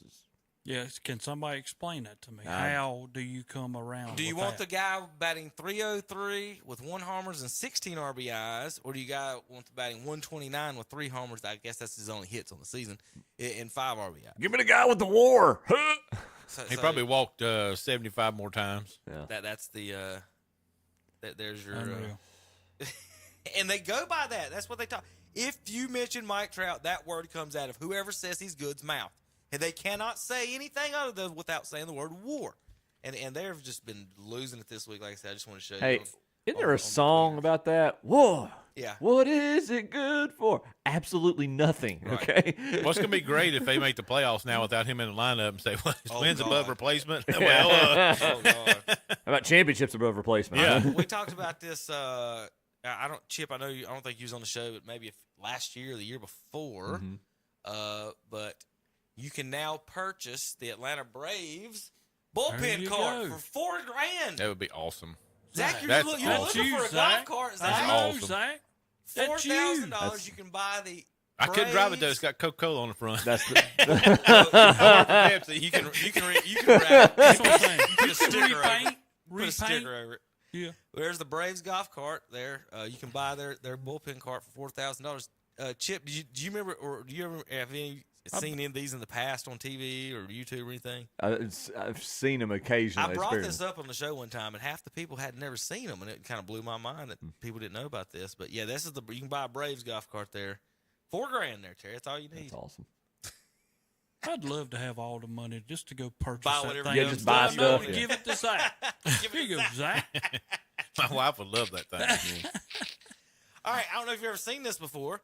How about, Terry, this team wins the game. Oh, no, here's what it is. That's why I brought it up. NC State losing to Elon. Baseball. It's baseball.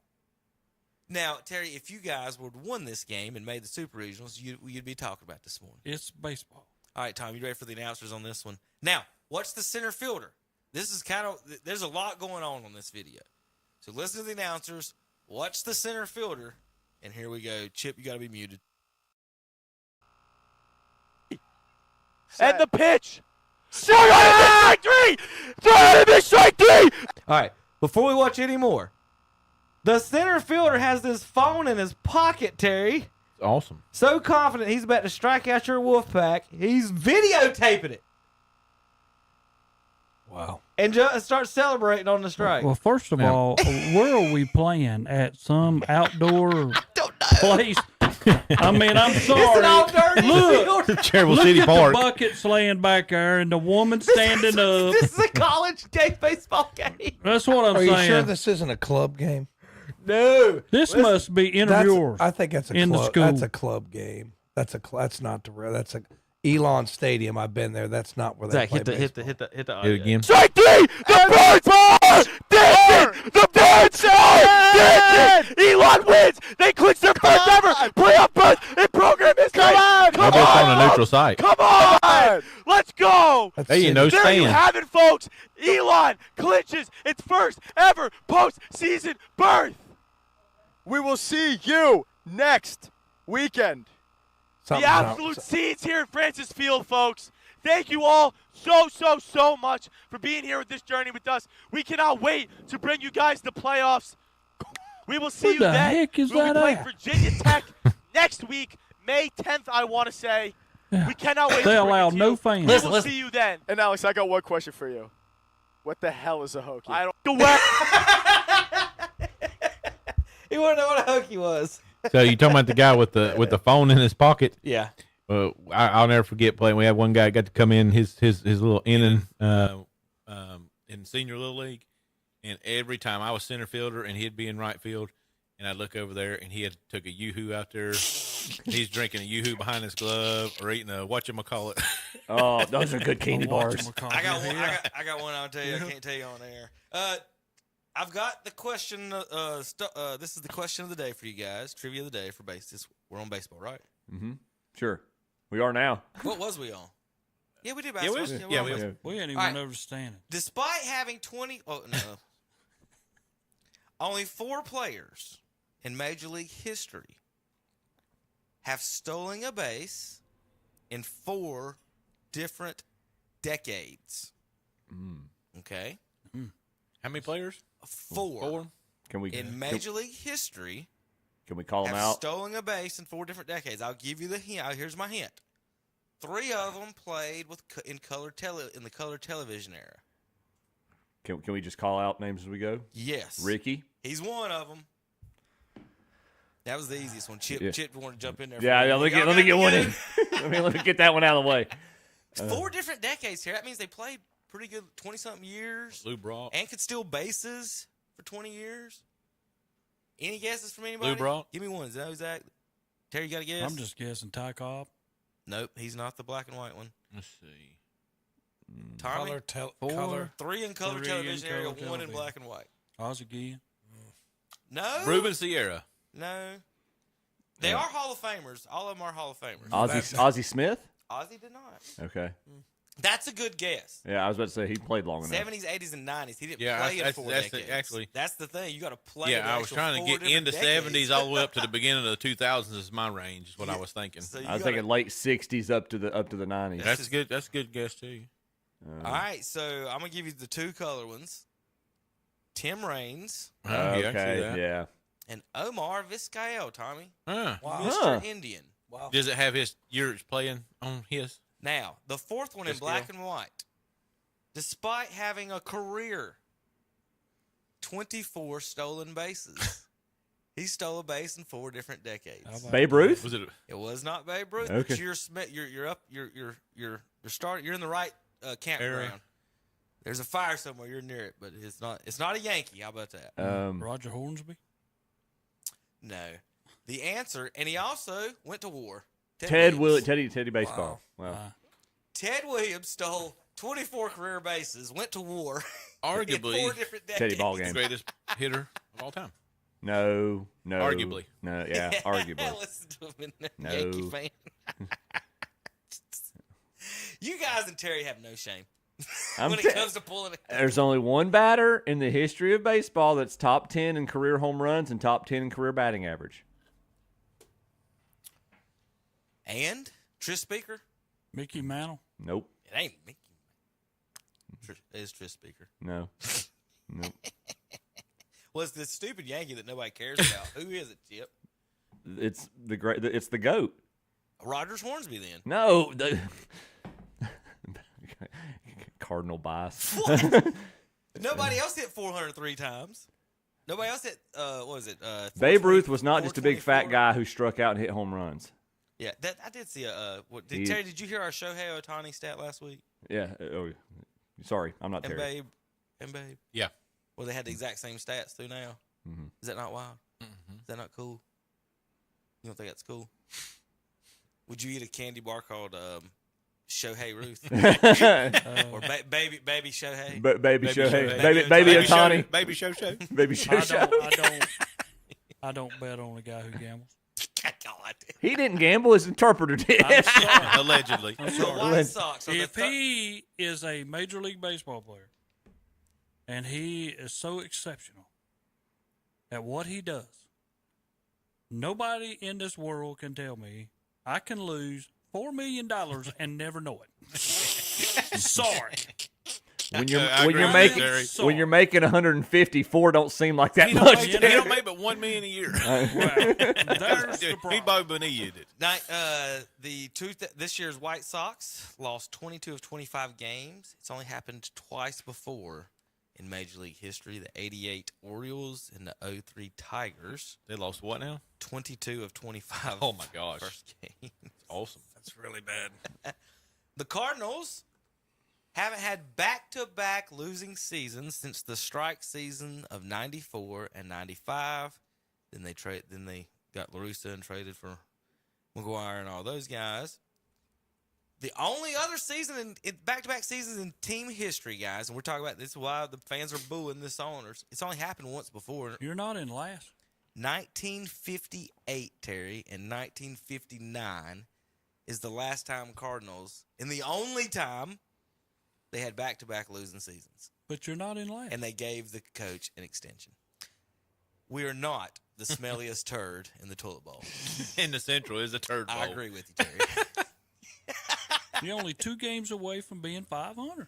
Terry, you didn't see this last week. I'm going to flash it up on the screen. You want to read this for me, maybe, Terry? Let's see. Where'd my internet go? There we go. Terry, this poor girl. Oh, yeah. Was that a true statement by the it was a softball game. The ESPN team? Terry, you don't want to read the caption? I'm good. Okay. Gee, I thought he would, Tom. Yeah, he's such a... I think I showed that one. Yeah. Did y'all see the behind the back Ephus? Yeah. That was funny. All right, Tommy, the Carolina Disco Turkeys. You got to go to this game. This is you. You like to go to things. Announced this week they were going to play a game as the Yacht Rockers. They're changing their logo and name for one game. And their logo, Tommy? Oh, looks like the Cleveland Indians. There you go. They refit the Cleveland Indians into a white dude with long blonde hair. Now it's fine. Now it's the Carolina Yacht Rockers. Now it's fine. Now we're good. Now we're good. They got the Yacht Rocker Bravehearts. You can make a caricature of white dudes that drive yachts and be fine. We're good. No problem. It's so we're such a baby. We're such a bunch of babies, man. Do you want a shirt, Tom? Let's find out what it is. We got to send Tom. You got to have a pair of boat shoes with that shirt, though. Yeah. The Carolina It's the Bagos. And a little gold chain. Yeah. You know, little gold chain, little ring. It's too big. Little bit of a tan. The disco turkeys will trade their bell bottoms in polyester and sparkly sequins for salmon polo shirts, ascots, and captain's hats for one game. As they announced, they'll be play as the Yacht Rockers.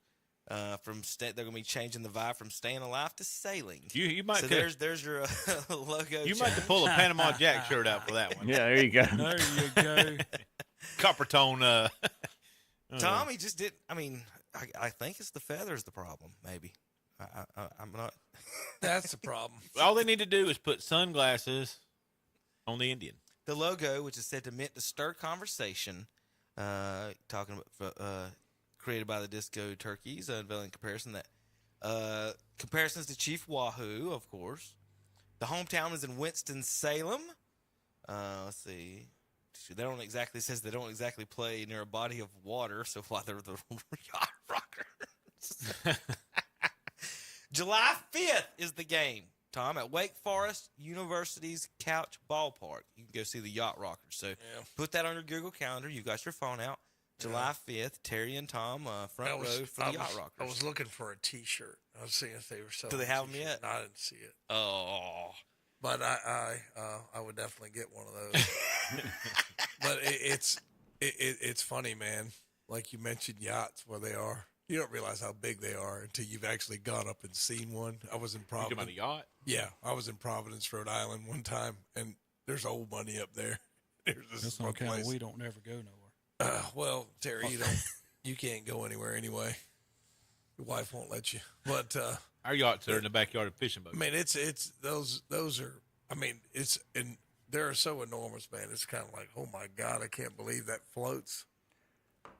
Did you see The only yachts I've seen are the Catalina wine mixer. I can't believe floats. You ever seen I was about to say, you ever seen a cruise ship in person?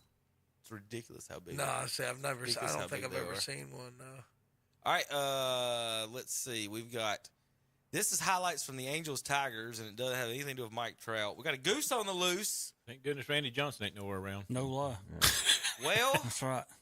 Just because Randy's not around, Zach, doesn't mean that this goose has a happy ending. Oh no. Oh no. If you'll unmute it. Move it. Guy's chasing. He's flying around. He's about to put off the ground. He's the shortstop now. Yes. He's going to try to steal second. Can't quite get that launch angle down yet. Working it. Nope, he ain't going anywhere. No. They can't fly a lick, can they? No. You ever seen a guinea? Oh my goodness, they really can't fly. And he's going to perch in left field. Nope. They can't rise quickly. Yeah. There he goes.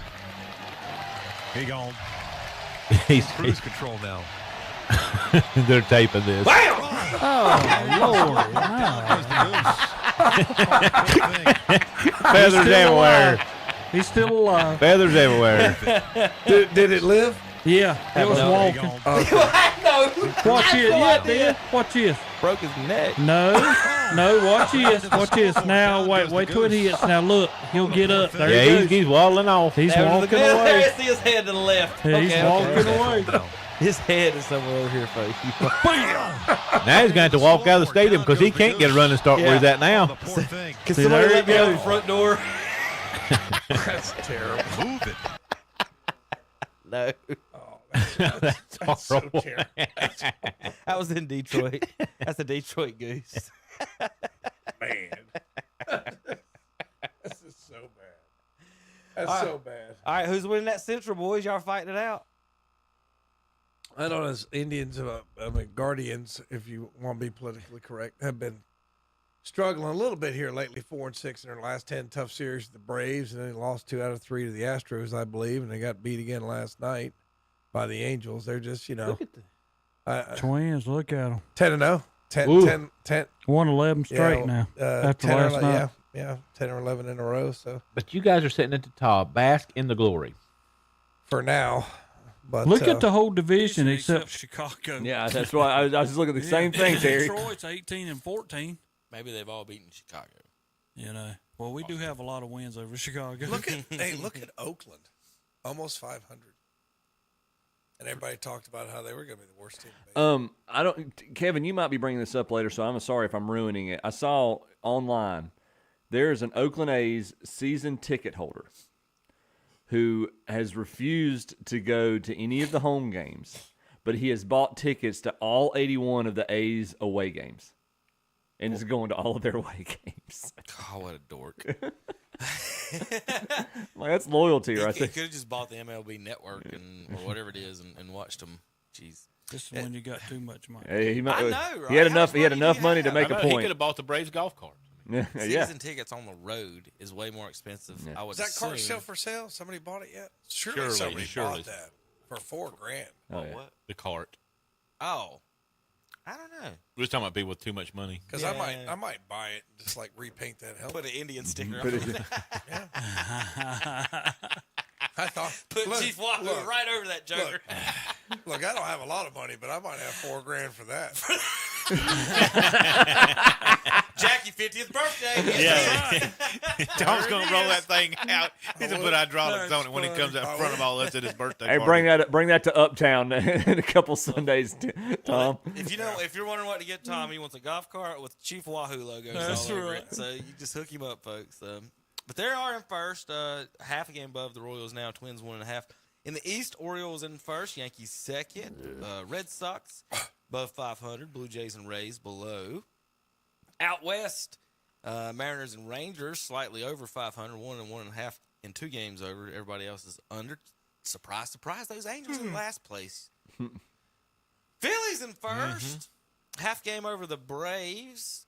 Mets at 500, Nationals at 500, 5.5 back, and Marlins are done for the season. Milwaukee's in first. Chicago up on the Cubs by 2. 4.5 Reds, 5.5 Cardinals under 500, and Pittsburgh has dropped to last. Thank God for the Pittsburgh Pirates, or we'd be in last place. They're 14 and 19. Out in the West, Dodgers 21 and 13, up 4.5 on the Padres. They're the only team over 500 out west. So in the National League, guys, 1, 2, 3, 4, 5 teams over 500. There's 15 teams in the league, by the way. Joxx didn't make playoffs. We're in the fight. God, they all terrible. In the American League, 3, 4, 5, 6, 7, 8, 9 teams over 500. So the American League winning over the National League. And one thing, I don't know how long it's got to cycle through or when it does, but at some point, the National League's got to catch up in one way is the DH situation. And for us, we've got a bunch of people that Cardinals ain't hit at all. But Terry, I look at these DHs and we put someone like Ortiz in the Hall of Fame, and then we run up Alec Burleson up there, and there's a drop off between that. Is what I'm saying is that I'm not sure these National League teams have all caught up if filling that particular position on the team and having these big sluggers. I see, like I think we was playing the Marlins. Their DH was like batting 7th or 8th or something against us, and I was just like, when they went to that and they changed the rule, I thought we'd have a plethora of big old dudes hammering the ball, and it's not really been that. So I just curious on that point if the National League got caught up or not. Unfortunately, that rule got put into place after the steroid era. Yeah. So you don't have your Edgar Martinez and your David Ortiz It should be aren't for there. people like Mike Trout who can't catch a baseball. Just stand over and DH and not get hurt. Don't talk about the greatest player of baseball like that. Top 3. If he was any good, he'd have at least 1 Gold Glove. Oh, because man. those That drives voters me completely love insane. him. But that's just kind of point on that is that I'm not sure that the National League's caught up. We ain't hitting worth nothing right now. How many runs we got? 139. How many the Guardians got? We got more. No, that's runs against. Sorry, pitching's good. Runs 4. 112. Yeah, that's great. Royals and Guardians, for example, has got 157, 155, and the Braves 160. So 50 runs behind you guys, or 40-some runs behind you guys. So that's You're averaging like 4 runs a game. That's not going to get it. All right, we'll be back in a few minutes. KDCBroadcasting.com. Hi, I'm Calvin Hastings, and I want to invite you to join me along with Captain Ryan and Jeffrey the Piowans as we broadcast live this Saturday, May 4th, during the Spring Open House event at Parker Family Feed in Bellwood. We'll be there from 10 a.m. till 2 p.m. with our free DQ hot dogs, chips, and drinks, plus Substation 2 sandwiches. and register to win some great door prizes, including some big door prizes from Parker Family Feed. And save money, too, for one day and one day only. Dog food reduced by $1 a bag, and CPC minerals will be $1 off. And for Mom, check out their selection of big jumbo ferns, flowering plants, vegetable plants, too. They still have baby chicks, plus everything you need for your home or farm. So plan now to be there Saturday, May 4th for the big spring open house event at Parker Family Feed in Bellwood. And join us for a live radio remote broadcast from 10 a.m. to 2 p.m. Parker Family Feed on Carpenter's Grove Church Road off Highway 18 North in Bellwood. Like them on Facebook, too. Come one, come all to the greatest event of the year. The city of Kings Mountain is celebrating its 150th birthday with 2 spectacular events you won't want to miss. The festivities begin Friday, May 3rd at 6 p.m. in Patriots Park with one night, one body, one city gospel music event. Then Saturday, May 4th, the day kicks off at 9 a.m. with an artisan market and antique car showcase on Mountain and Cherokee Streets. Patriots Park opens at noon with carnival rides, games, contests, and delicious fair food. Plus, live music is back at Liberty Falls Amphitheater. Don't miss this exciting and amazing celebration. For more information, call 704-730-2101. Cherryville American Legion Post 100 Baseball during WCSL 1590 AM, Cherryville, Gastonia. Online at ktcbroadcasting.com. Country Gold with Terry Clark. Hi, I'm Terry Clark, inviting you to join me for Country Gold. Each week, we play your favorites from the 80s and 90s and check in with the stars who made them. Don't miss out on the fun. Join Terry Clark every Thursday afternoon at 1 o'clock on Carolina Country WCSL 92.9 FM, 1590 AM, and online at ktcbroadcasting.com. Wait, don't you just hate waiting? Well, I do too. That's why I go to All Ray Tire Center, where I get in and out service and check out some of their springtime specials, like alternator service starting at $79.95, an oil change starting at $47.99, brakes starting at $125 per axle, and they have great prices on tires, and most sizes are in stock, so you don't have to wait. Visit your nearest All Ray Tire Center, West Main Street, Forest City, Lower Dallas Road in Dallas, East Main Street in Cherryville, West Dixon Boulevard, Shelby, and Carbon City Road in Morganton. And welcome back to Saturday Morning Sports Talk on this May the 4th be with you. They're watching something apparently on ESPN. So, JP, good morning. I got a little audio. I can't play the whole thing, but I'll play a little bit of it. Barkley on TV the other night talking about a guy giving him a bracelet in the steam room. Zach, let's see. Go ahead. I got to mute Chip though. Ever see yourself admitting, yeah, the guy in the steam room gave me his bracelet? I don't see that. You don't tell nobody else that story, Chuck. Too late. You're too honest, Y'all man. haters, That's your man. problem, man. You way Hey, man, smart. whatever your name You couldn't is. just say, hey, look, I don't even know his name. I don't know his name. And then he gave you a bracelet in the steam room as he was rubbing oil on your back. so You don't empty. even know his name. Oh, man. The guy was rubbing oil on your back. He wasn't rubbing all over He me. gave you his bracelet. Man, no, he wasn't rubbing all over my back, man. Hey, man, whatever your name is, thank you for my bracelet. Thank you.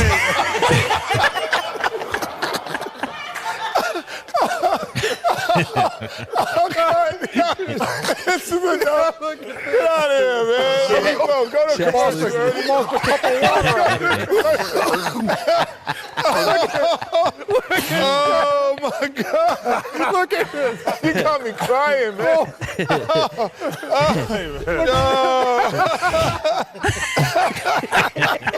Come on, man. Jack spitting up his drink. So, Charleston can I get your bracelet, please? Got his name. Oh, can I have your bracelet? Oh, whatever your name.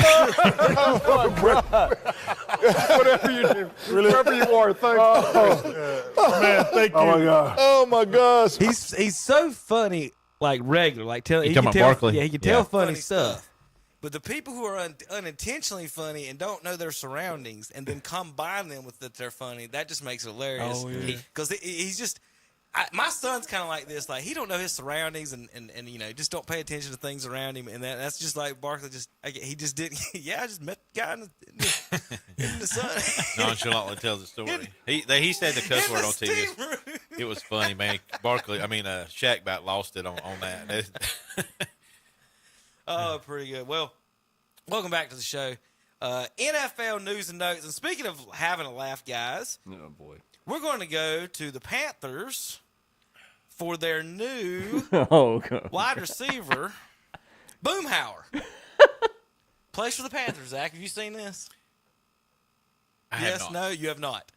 This is Xavier Legette's interview over the internet. I'm excited. I haven't heard this yet. Guys, y'all know who Boomhauer is? Terry, do you know who Boomhauer is? King of the Hill. Tom, do you know who Boomhauer is? Yeah. From King of the Hill? Yeah, man. Exactly. So if you know Waterboy, you know the movie Waterboy, the guy in there. Farmer friend. Yeah, for the farmer. So anyway. My neighbor talks like him. I hear him down the street all day long, just yelling. You remember the time Baba was on the Vadim? I heard it. I'm just warning you. This is real. We are not making this He's up. He's not bidding this up. This is the Carolina Panthers first-round draft pick, Xavier Legette. Did you have to pinch yourself when you woke up? Pardon me, you mind saying that one more time? Did you have to pinch yourself when you woke up a Panther? Oh no. As soon as they called me, as soon as I got drafted, man, I was ready. I must have got me the call. Goddamn me, I must have packed me some smell good up my suitcase right away. Woke up in the morning around 9:30. They said they were going to pick me up, bring me over yonder. Mama made me some bacon and some grits. I must have tried the thing down, hopped up in that jet. Skilly do it right over here, man. They see you off right here in this prayer conference. I'm ready to get to work, man. Goddamn, I'm ready to get to work. What was that feeling like when you got the call? Because I saw the emotions in the video, but tell us, what was that like? Overly excited, man. You know, deep down, I was trying to keep a G on the outside. Inside, I really trying to hold my tail. I told my fella I'd go play tough guy. I wasn't going to break out inside. I was really excited, you know what I'm saying? Just saying, coach, it's been a long journey. And next thing you know, we work hard. You get by step, you feel me? You know what I'm saying? Goddamn me. But next thing you got to just keep pushing that way. I really reckon all them things I got to been through. So, you just got to keep going. And that's where it's going to be next thing we're here. Got to get to it. Goddamn me. Okay. Is that pretend? No, we're going straight to Vail for the translation. Terry, what did he say? I have no clue. He said he's excited. He can't wait to get on the field, and he's ready to work. He has a college degree. I don't know about that. At the University of South Carolina, I think. He is going to fit well around here. He is going to be I'm telling you, he's going to be a fan favorite. Yeah, but you don't know what he said. I don't care. He's going to be a fan favorite, and give me a Leggett shirt. I want a Boomhauer's jersey right now. He's going to have this. If he gets a touchdown, the stands are going to explode. I'm telling you, they're going to explode. He's awesome. He's from he's Mullins, South Carolina. Yep. And they ask him basically, y'all just ain't never heard nobody from Mullins talk before. He is. That's what he said. They had him talking. I believe it was on when he got drafted. But I remember I was umpiring a Legion game in Florence, South Carolina. Came up. They were a pretty good team, and I called a pitch, and the guy, the way he said it, he kind of talked like that guy, but he like said something and laughed, and then after like he got a hit, I was like, oh wait a minute, I know what he said. You called that one high on me, Blue. But I remember when he said, "What are you going to have a Blue?" So it sounded like that might have been when I heard him and talk. It's like I had you had to process it for a minute. It's like, what did he say? I mean, he laughed. It was a good hard, but because I do tend to call the pitch high, so I know what he was saying after he went down there. But that's kind of the way he sounded. Let's go to some more action from Boomhauer. Did you have to pinch yourself a little bit? Oh no, man! I woke up ready, man. I got a call right after I got drafted. They was coming to pick me up at 9. That was a different angle from it, and we're gonna talk about Keon Coleman in a second. Have y'all seen him from the Bills? Just as entertaining, a little bit different. Not the accent as much as what Legette's got. He almost sounds like he's from Alabama. He's kind of like an airhead, and but I just gonna listen to him. And what I really say, what take me there is just the love that I have for the game, man. I say my mindset is relentless. I feel like I play with a relentless effort when I'm out there on the field. And man, on game day, man, I just take it all in. I take me a deep breath before the game. I don't listen to no music. When I go out there for pregame warm-up, I just take me a deep breath, look around the stadium, man, and just take the whole moment in. So they're making fun of him online because he doesn't listen to earphones. How every kid, everybody's got their own headphones. If he comes out now. and he's like Steve Smith, everything's good. He got that little chip on his shoulder. I'm telling you, the fans will love him. Here's highlights from his cousin. Yo, the town Bobby Boucher on the field. Quarterback wrong way. Reflect like one Bobby Boucher time. That's the mayor of Mullen, South Carolina. That's what it sounds like down below my house. I said outside yesterday, and I was thinking about that. Oh my goodness! I can't wait for every interview. He's going to be highlighted on everything. I just remember that one scene in Waterboy says, "Farmer friend, take the special teams, do some laps." Man, I'll be right down the road. It'll be a little easier for my family to come watch me play, so that'll be great. That's just them telling me that they want me on their team, man. A lot of coaches came and hollered at me before and after this process here, man. A lot of them, man, they say they got a buzz in their facility for me, man, and I'm just ready to see where I'm going to land. Whether you're taking a pitch or catching a short pass. Terry, you excited about some Xavier Legette interviews? No. No fun for Terry. It's just kind of silly. I love the accent. It's awesome. Like, talk to him as much. It's not an accent. It's just That's how he talks. We're gonna talk to him. We're gonna talk to him from. We're gonna try to get him on the show one day. I'm gonna send in. We'll let him and Terry talk back and forth. Well, we are a Panthers affiliate, even though nobody in the studio except Zach's a Panthers fan. Which I'm gonna do. I really hope he does well. We need a wide receiver bad. See, I sort of like, I want the Panthers to do well because they're the local team, but as long as a man named Tepper's in charge, I'm not like this. You gonna tell? I guess the Bills. They thought the Bills were gonna draft this kid because they got rid of who they get? Stephon Diggs. Diggs. They got rid of Diggs, so they thought they were gonna take this kid. So that's why they traded up. So I mean, I guess I get that calculus, but well, here he is, and he is more of a. He gets drafted right after. This ain't his. This ain't his accent. Is why I'm pulling him up. He's kind of an airhead, but it's funny. He's like nicely, like funny, like yes. And those guys are really funny. So here is Coleman, and they're asking the Bills coach is asking him if he plays golf. What do you do outside of football? Chill at the house, golf, bowl a little bit. You golf? I ain't no golf.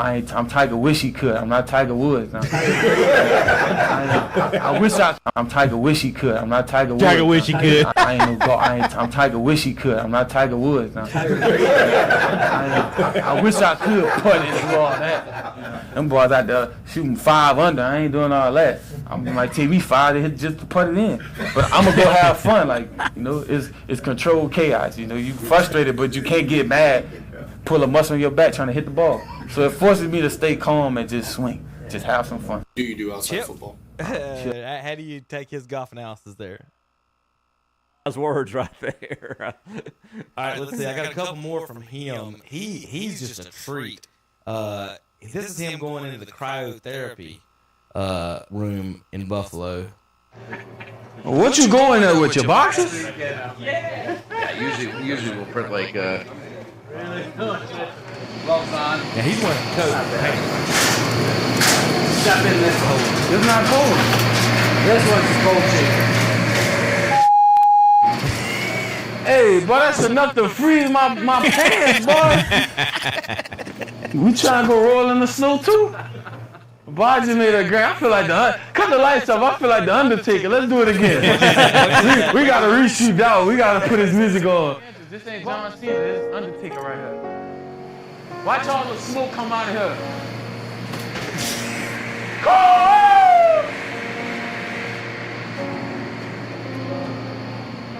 This how the pre-drive be.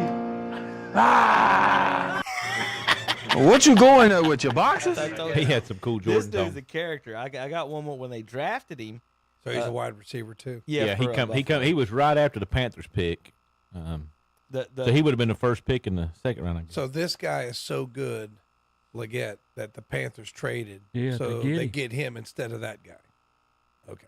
That's the guy that they scouted Legette the most, and I think that's who they had targeted. Okay. All right. I mean, what'd they give up to switch? Do you know? It was like a third or fourth. So it wasn't a lot. No. Okay. They just went up one spot. It was one spot.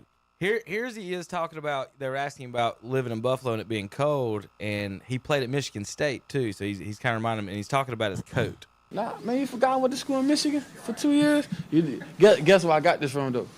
That's what I'm saying. You gotta guess. You gonna be wrong though, but guess. Time is up. Nah. Macy's. What you mean?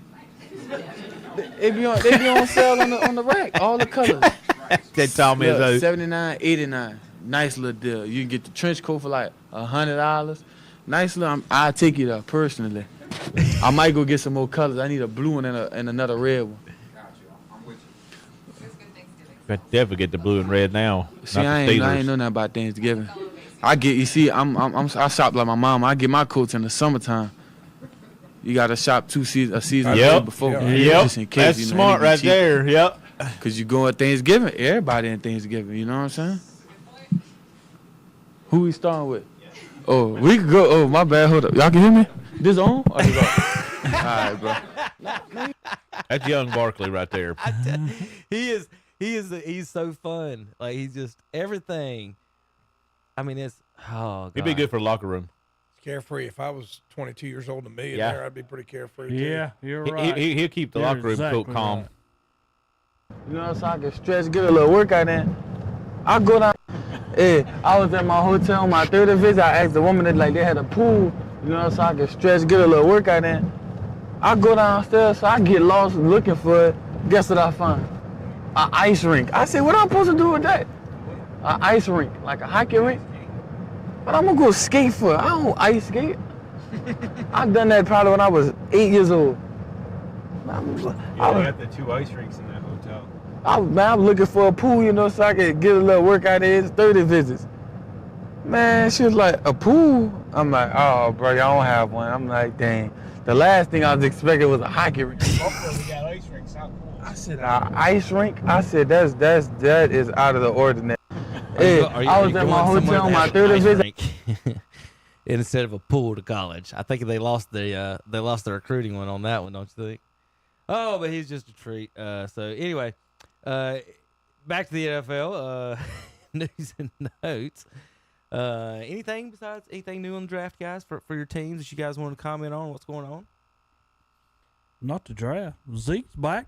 Well, in Dallas. Terry, I saw that. Yeah, that's kind of That's $1,000. That's Well, you got a 1,000-yard man. rusher, but that was 5 years ago. No, that's now.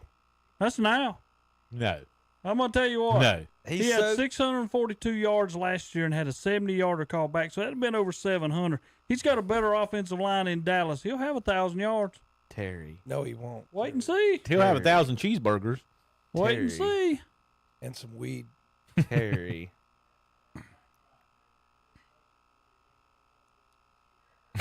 Well, tell me another running back Dallas got that can get 1,000 yards. None. You're right. None. It ain't gonna be Zeke. You're 100% None. right. That's right. None. But I do like the way he does talk. I mean, Zeke is an Ohio State guy, so he never brings up the fact that nobody over Ohio State will produce nobody. So I don't have to hear that when he talks about it. So I do appreciate that. But He's so biased, Tom. If he had a Redskin helmet on, he'd suck. I know. You know, dang well. Terry wouldn't think he's any good. I mean, I tell you, He's if it wasn't for Zeke Elliott, we would not have a national championship. I'll say that. We would not have the national championship without him. But he's just, Well, how about this? People say he washed up, but you give him a line, you put him back to where he really wanted to stay. You know, I mean, was washed his up before he contract left. is nothing. Now, I mean, really, $3 million. Here's my question: how many stars have left the team, come back, and they're like, you're pretty good. We thank you, but you can't have your old number back. We're going to give it to somebody else. Yeah, they gave him a different number. He's going to use it. Number 15. So, Tom, So he went back to Ohio They wouldn't State. even give him his number back, is how washed he is. He was okay He's with so washed up, he couldn't get 21 back. I'm sure he's okay with it. Now, and Well, somebody they say, gave up "No, we're giving it to 15, they somebody going else." to 19. Right. So, I mean, somebody else had the 15. he might have wanted to rebrand himself. Yeah. Michael He Jordan. might see this as an opportunity. Did Michael Jordan not do it? Did LeBron James? Jordan- I mean, that's how I look at it. An Jordan- opportunity. LeBron for James was 6 in Miami, right? Jordan went to, 23 is retired in Miami. Yeah. Yeah, but still. 23 is retired in Miami. Maybe Like, he would have took 6. He couldn't wear it. Jordan went to 45 to honor his father, in the baseball, and they had retired 23. So when he come back, 23 was already in the rafters, and they had to negotiate and get that settled for the next year because of jersey purposes and everything. That should be a rule that you should be if you are the player that they retired the jersey for and you come out of retirement, you should be able to play with your own number. That's true. So, but he stuck with 45 for the comeback the half. It's like year. half the year, yeah. Yeah, and then next year he's back to 23. But I don't know if I've ever seen this kind of situation though, where you go back and it's a different jersey. I'm trying to. And I think he wore 15 in New England. I think. Yeah, that's what he wore in New England. Yeah. Cam came back and was number 1 again when he came back, right, to the Panthers. Yes, they did not give him. Was he was 1? I thought he went with 0, but maybe he didn't. No. Trey Lance was 15, and he moved to 19. Is where that number was. Let's see who's number 21. How good would the 49ers be if they didn't make that Trey Lance pick? You know? How good would they be if they kept all that draft capital? It goes back to these quarterbacks, how they just go up, and it's like, we got to get a quarterback. Got to get a quarterback. It's a 50-50 chance you're wasting a first-round pick. It might even be more than that. You can't trade a 1,000-yard receiver in this league for a 4th rounder. If you called somebody, all these star wide receivers went for what, 3rd and 4th rounders, and then you, hey guys, you want to trade your 2nd-round pick so I can pick Xavier Legette? Absolutely not. It's a big risk, but when you hit, you really hit. The problem because you get under that rookie contract. Right. The problem is it's so hard to hit. Well, when you do hit, it's awesome. You have to base it too on so many of these. We've gotten so quarterback centric in the NFL. You've got this issue. You need a coach that can really. You need a system and a coach that quarterback fits in. I think that makes it as much of a gamble as anything. I still, this is not obviously going to be. There's no proof to this. You put Trey Lance with like Andy Reid or a good quarterback centric coach. I think he's got talent. You're going to very possible. Look what happened with Jordan Love up in Atlanta Falcons on Instagram after making their draft pick. Well, no. I want to say one more thing about Zeke. He did help somebody. And that's all I had to say about him. Because the Salvation Army, last time he was in Dallas, was $145,000 he got for them on Thanksgiving Day one time. Yeah, you're correct. So anyway, there's the Falcons and their post for the people online. I still don't understand that whole situation. Nobody does. Nobody in the entire NFL understands that. Even their owner didn't. Chip, they're having problems getting golf announcers for the U.S. Open. Yes, I'm available. I know, right? How's it that hard trouble? I'm sure a lot of people would volunteer for it. But my thing is, Chip, I'm going to see what you think about this. Why doesn't the golf or these broadcasts do more of a red zone channel type of broadcast? I know that's kind of basically what they do. They do. Hole to hole. Yeah. But no, what I'm saying is that instead of worrying about who the announcer is, you put one guy up there and he's got the 17 screens and he just bounces quick, as much as he can and not really worry about it. But they are talking about joining Romo up with Nance on the golf course as well. So that was another thought or announcement they were talking about. Romo's a good golfer. He knows golf. I mean, he can play. He could do it. I mean, they've got good guys in the wings. Paul McGinley is I think a very good commentator. A lot of it is with the agreement between the Golf Channel or the union between the Golf Channel and NBC. They don't want to take from their live at the course broadcast, so they don't want to pull guys like Paul McGinley or David Duval or Brandon Chambly. But Tiger Woods. But yeah, I think McGinley would be great. Kisner does a good job. They're kind of in flux right now. They even pulled. They're bringing back Roger Maltby and Gary Koch. I think you got to have some personality. That's one thing that you know everybody's being quiet and they got the shots and you do that, but you got to have some type of personality. David Faraday just cracks me up, so I can watch him on all day. Well, McGinley's got a little bit of that. Kisner got a little bit. They need to make a decision, and they should have done it much sooner than this. Faraday making fun of the guys. That's always awesome. Yeah. All right, so here's Gary Player. We talked about this a few weeks back about why would Tiger Woods listen to someone or change their swing? These pros get to be pros, and then let's change their swing. So here's Gary Player talking about golf coaches. Woods had his career ruined, completely ruined. Tiger Woods won 14 majors. And then he wins the 14th major, was the U.S. Open at Pebble Beach. He won by 15 shots. You know what that's like? It's like running the 100 meters in 7 seconds. The next week he's having a lesson from a man who I don't know if he played in the Masters could break 80. Couldn't. But he's having a lesson from this guy. Yeah. And then he goes to another guy who couldn't break probably 85 in the Masters with the pressure, or the British Open, or the PGA on the final day. And he's having lessons from them. Why did Tiger do that? He was so good, but I understand he wanted to get better. But if he just went along and never changed, he would have won minimum 22, maybe more. He would have gone down as the greatest athlete the world had ever seen, man or woman, and the planet. But he made the wrong decision, and it's very easy to do. So I don't disagree with him at all. We talked about to me, Chip. This is me, like personally. If I was good enough hitting the ball and iron striking wise to make it as a pro, I don't see why the swing stuff is just so weird to me. The coaches, like he's talking about, to me the biggest difference is just putting and chipping. Is who you got to hit the fairways and putt and chip, like when Scheffler, like they talk about, he hits the fairways and then when he putts well, he wins. And to me, that's always been the thing. Is like if once I made it that far, I need time. To me, to make that next step of dropping my scores to that lower. To me, I just need a ton more practice putting and chipping.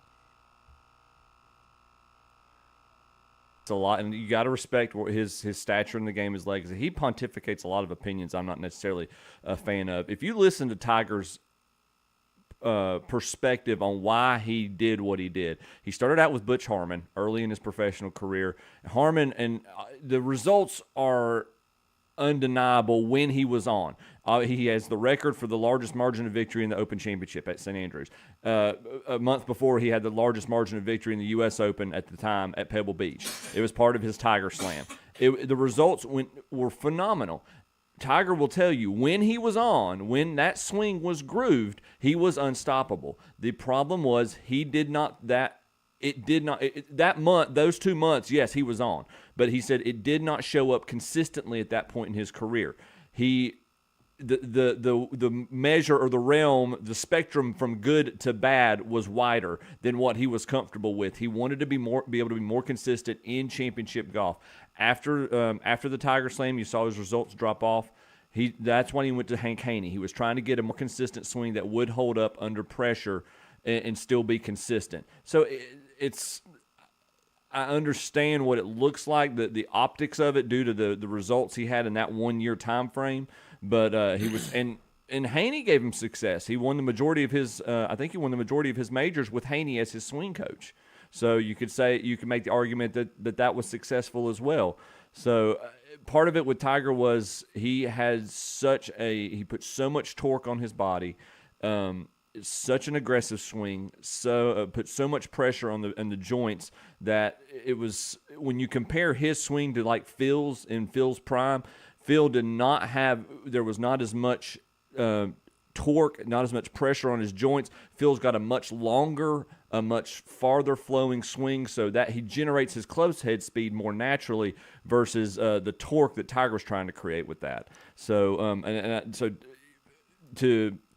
even from a technical aspect, off the course issues aside, Tiger's swing did as much damage to his body as anything. Well, Tom, we're one real quick before I move on and end the show here in a second. Do you think that his swing coach did more damage or Blondes did more damage to his career? I was getting ready to say, I think, you talk about doing damage to his career. I think Tiger Woods did most damage to his career than anything else. I mean, I think that his personal choices, which it's easy to judge, like I don't have millions of dollars. I'm not a celebrity, so I don't know how I would act in that situation. So it's easy for me to judge, but I'm just saying that I never liked him because he's a jerk. And then when he got in trouble, I'm like, it's probably what you deserve. And then everybody feels sorry for him because he got in a wreck, but he caused it himself. Like he didn't get hit by a drunk driver. So all that, I understand what Gary Players, he's pontificate, good word, that he likes to go in there and run his mouth and da-da-da-da. I think Tiger Woods ended up being Tiger Woods' worst enemy. And the guy's a jerk, and he sells people out, throws them under the bus like his old girlfriend, right? Just kicked her out of the house. He's a turd. And that's his major problem. He's just a turd who's really good at golf. I do got some fun tweets. Merry Christmas and Happy New Year to everyone except for, that guy. This is Jose Canseco time. Happy Easter, except to everyone but that one guy. But that one guy. Let's see. Where is it at? I hope everyone stays safe during the eclipse, except for that one guy. I mean, get over it, man. Wait a minute. Happy Friday to everyone, except that one guy. Happy 420 to everyone, except that one guy. I think Rodriguez A-Rod probably loves it. He is living in his head rent free, as the kids say. Happy Sunday. He's living this is last Sunday to everyone, except that one guy. Jose Canseco, ladies and gentlemen. Tom, I'm just... Wait a minute. And yesterday, happy Friday to everyone, except to the guy on my left, which is on his right, but on our left. My other left. What about that other point? I guess he's talking about what the about other this poor fella guy. in the blue? in the Canadian tuxedo.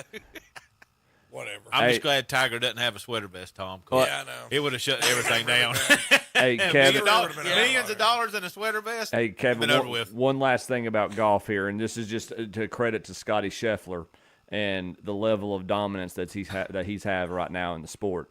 So, in the official world golf ranking, Scotty Scheffler's point total in the official world golf ranking, he has a larger margin between himself and world number 2, Rory McIlroy, than Rory has between world ranking number 2 and world number 789, Tiger Woods. We've had more eclipses than Rory Majors in the last 10 years. Or That's something right. like that. New York City, we're going to talk saw about this next yeah. week and probably a little bit more as it goes on because there's going to be a lot of fussing and fighting because it always is.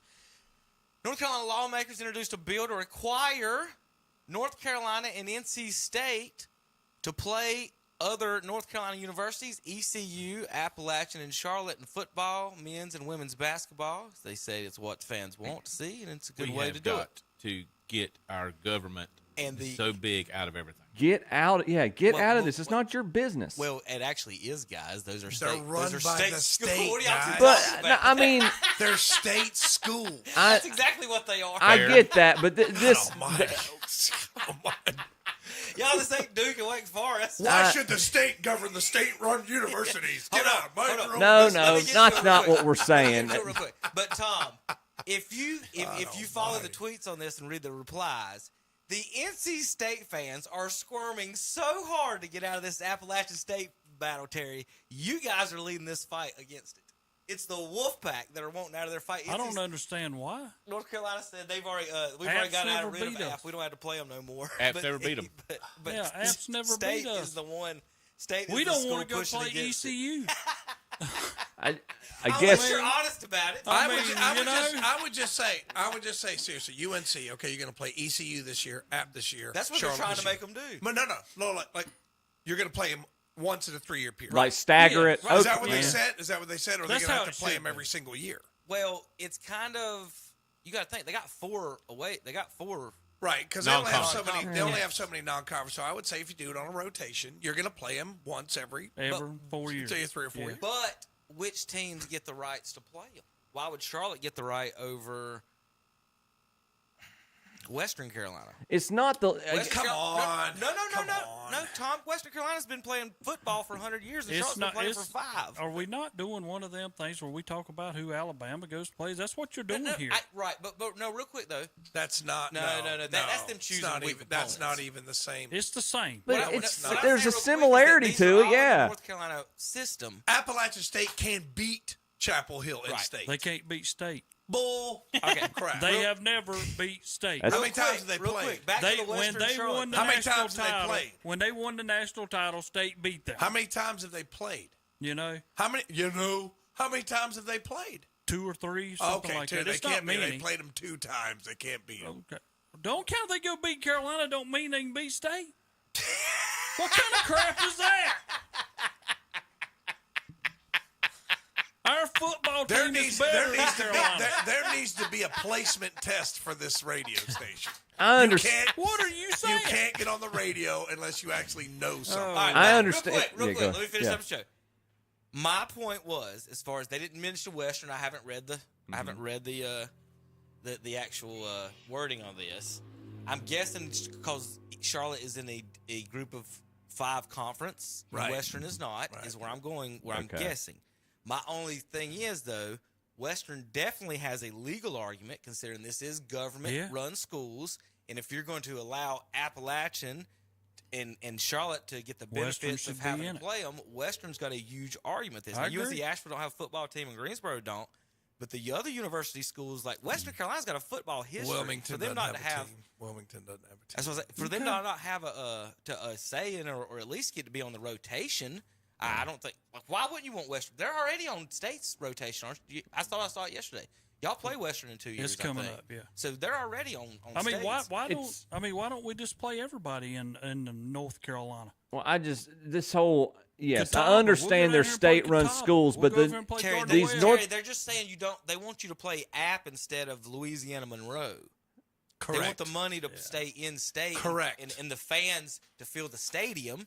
That's why Jim Tressel started playing in-state schools. Correct. So Yeah. when Charlotte comes to App, whether they have football fans or a good team or not, they're still going to have fans there. North Carolina, NC State, they're going to fill it up. That's what they want. Put them down. As opposed to when Ohio State gives Youngstown State a beating, at least the money stays in Ohio. The problem in North Carolina is like Tom says, is that teams like App can actually beat those teams. So it ruins their hey, we're big, bad, better. Come to our school. That's why North Carolina State don't want to play them. because Ohio State it kills their Ohio State's going to beat State Kent or not Akron wanting or to play any of them. those. So I just told you State was leading the cause, Terry. That's the reports.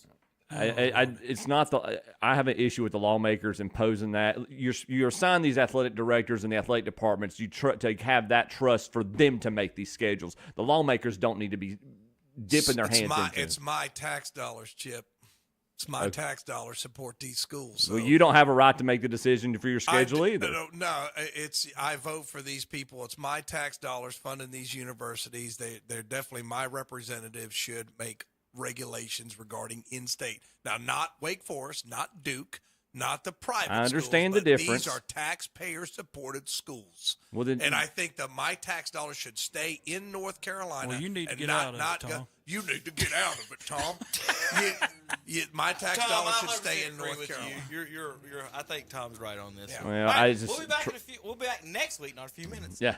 For Can I Saturday say one morning? thing? Yes, sir. Congratulations, Burns. Bulldogs have won their conference tournament, defeated Yes, they did. Cherryville 8-1 last night. still Congratulations, Alex Lenhart. Perfect season to the boys and Coach Lenhart. We will Great have job. Cherryville and a Cleveland County game Tuesday. It might not be Burns since they're the one seed undefeated. They'll probably beat somebody 72-0 on Tuesday. But other than that, we'll have a Cleveland County game Tuesday. WHS and Cherryville Iron on 92.9 KDC Broadcasting.com.